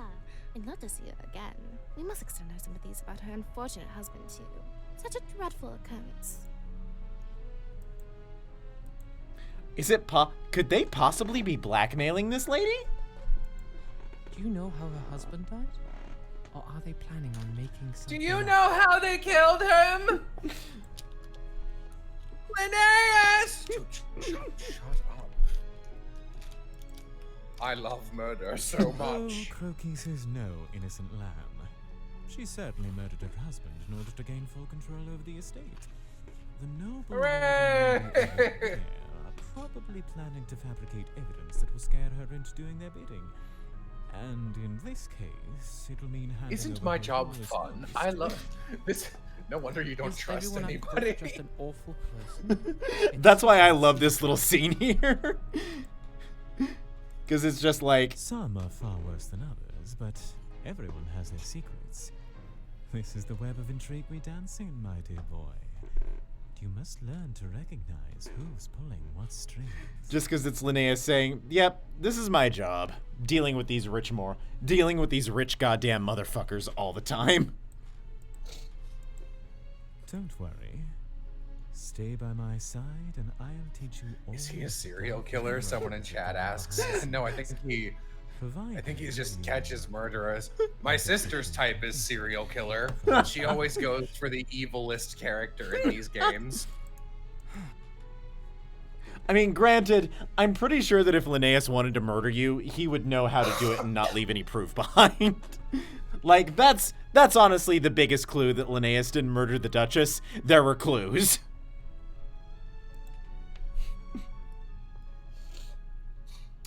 And anyway, doesn't that treachery just turn you on? And here, friends and neighbors, is where we are going to skip ahead. Because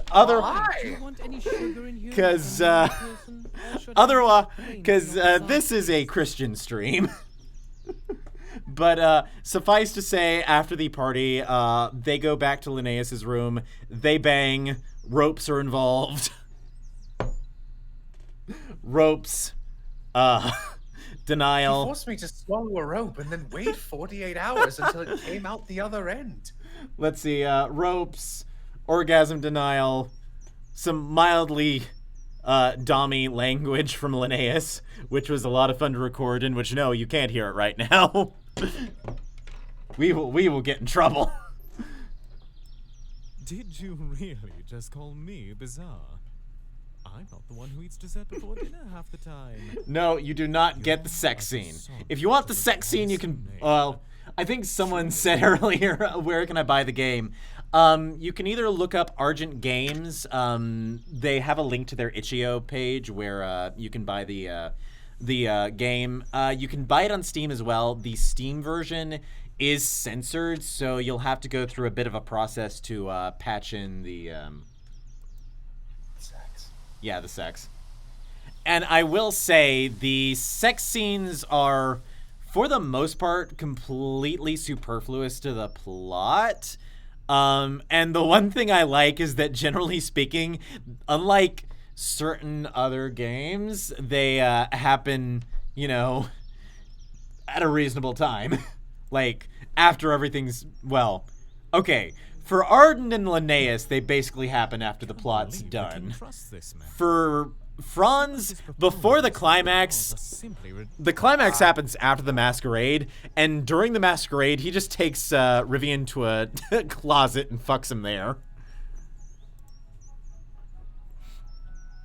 It is the funniest thing. Just like, oh, we're at the bar. Well, we're gonna go fuck now in a closet. I thought you said you'd be having a break this morning. You should spend a little time doing something other than fretting over court affairs, like paying attention to me. You little brat. Well, it's hard to argue with that. Shut the hell up. This tea is spectacular.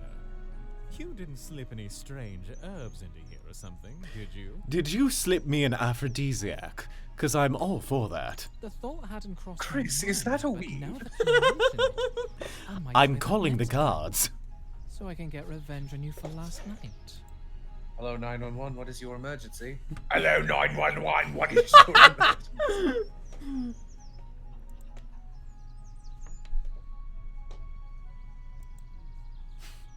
2 years. Wow, okay. And you still talk to each other like a fucking sitcom couple.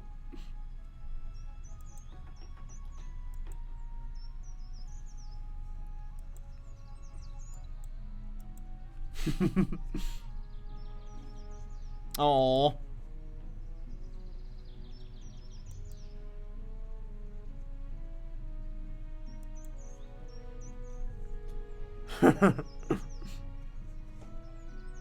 And of course, Dad's perfectly fine with it after, you know, being like, you know, you could have told me this. Just like in real life. I mean, admittedly, I'm perfectly fine with that. Like, my mom took 5 years to warm up to me being gay. I am perfectly fine with this fantasy.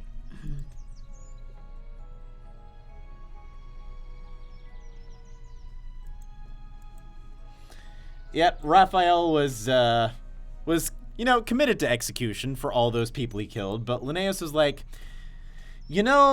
just put him in prison. That way I can go gloat. What?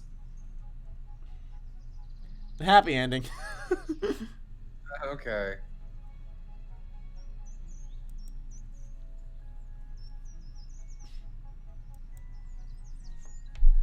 Cat! Sasha, don't play with that. You shred the scroll with your claws. Kitty! Leave her be. That scroll's better used as a cat toy than reading material anyway. Cat. Nothing hotter than doing it in front of the guy who framed you, I guess. Absolutely. Jesus. Now, what shall we do today? I was thinking a nice walk, a bit of cooking, and then poring over some books together. Honestly, that actually sounds great. That sounds rather lovely. And, of course, I recently acquired some new instruments that I've been dying to try out on you, my love. I just pictured, that scene in this Band Geeks episode of SpongeBob where Patrick is outside and he screams and he walks back in and he's been shoved through a trombone. I just pictured the protagonist.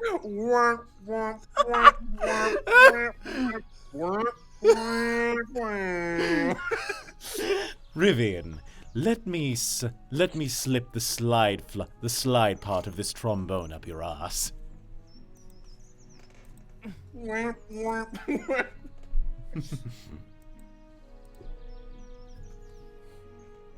Yes, you'd better be careful of your own tea from now on.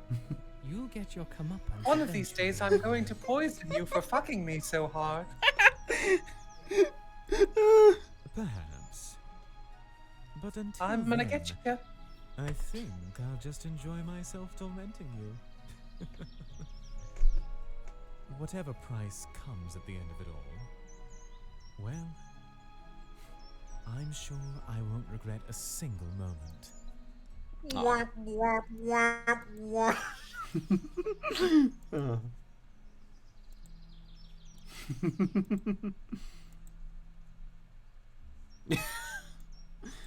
Who does drink plain tea? Why? Plain tea as opposed to like what? Like with a bit of sugar and milk in it. Oh, me. I drink tea. Just get good tea. Okay, true. And there we go. Horseradish is not an instrument either? What? It's from that SpongeBob episode. Alright, so... We did it. We did it. Hooray, so that's Chess of Blades. Thank you for showing us the safe for work parts of this route. Alright, yep, you're right. You're right. It was Edwin Tiong. It was Edwin Tiong. Yeah. Oh hey, and Celeste was actually don't know how to say her name. Aniris? Aniris? I don't know. But yeah, that's another name I recognize. Yeah. Thanks for showing this, Chad. I hope you enjoyed it. I think I'm probably gonna raid Kyle Phillips' stream when we're done. But absolutely. Before that, thank you so much, Ryan, for coming out. Thank you for playing this. Is there anything you want to plug before we? Wrap? I think all I'd really like to plug right now. Right now, if you guys go to Bookwalker, there is a manga on there called You're My Princess. It is available in a special edition with an audiobook. I play the main character in that. Sea Dog Connor. I don't know what Connor's last name is. Connor. Oh fuck. I know his last name because it was on the contract I had to sign. But Sea Dog was sort of the director. He also plays the love interest in that. It's about 30 minutes long. The last 10 minutes, I will say 18 plus only, because about 50% of the last chapter is is a sex scene, and it goes on for a little while. So please don't buy it unless you're 18 plus. Yeah, but go to Bookwalker, look up "You're My Princess." I don't know if the promo code still works, but if it try out the promo code CDAWG, that is CDAWG, all caps, and that ensures that he gets a little extra from the sales. And that's really the biggest thing I've got to plug right now as far as stuff. Anything else? All right. Yeah. In that case, anyone interested in more streams from me, come back tomorrow. We've got, I believe tomorrow is Sandra Espinoza, who is the voice of Percy in Epithet Erased. She will be showing off a game called Obey Me, where she plays the main character. Looks like it's a game where you are a lady with a demon dog with you, and you attack things with the dog, which I believe is the thing that obeys you. And Sandra is absolutely lovely. And this is going to be at 4 p.m. Central Time, 5 p.m. Eastern tomorrow, right here on this channel. All right. I'm going to do the raid now. So all right. Well, thank you so much for having me. I will see you guys around. Yeah. Just a second. Actually do this raid. There we go. Tell Kyle I said hi. Bye. Bye, everyone.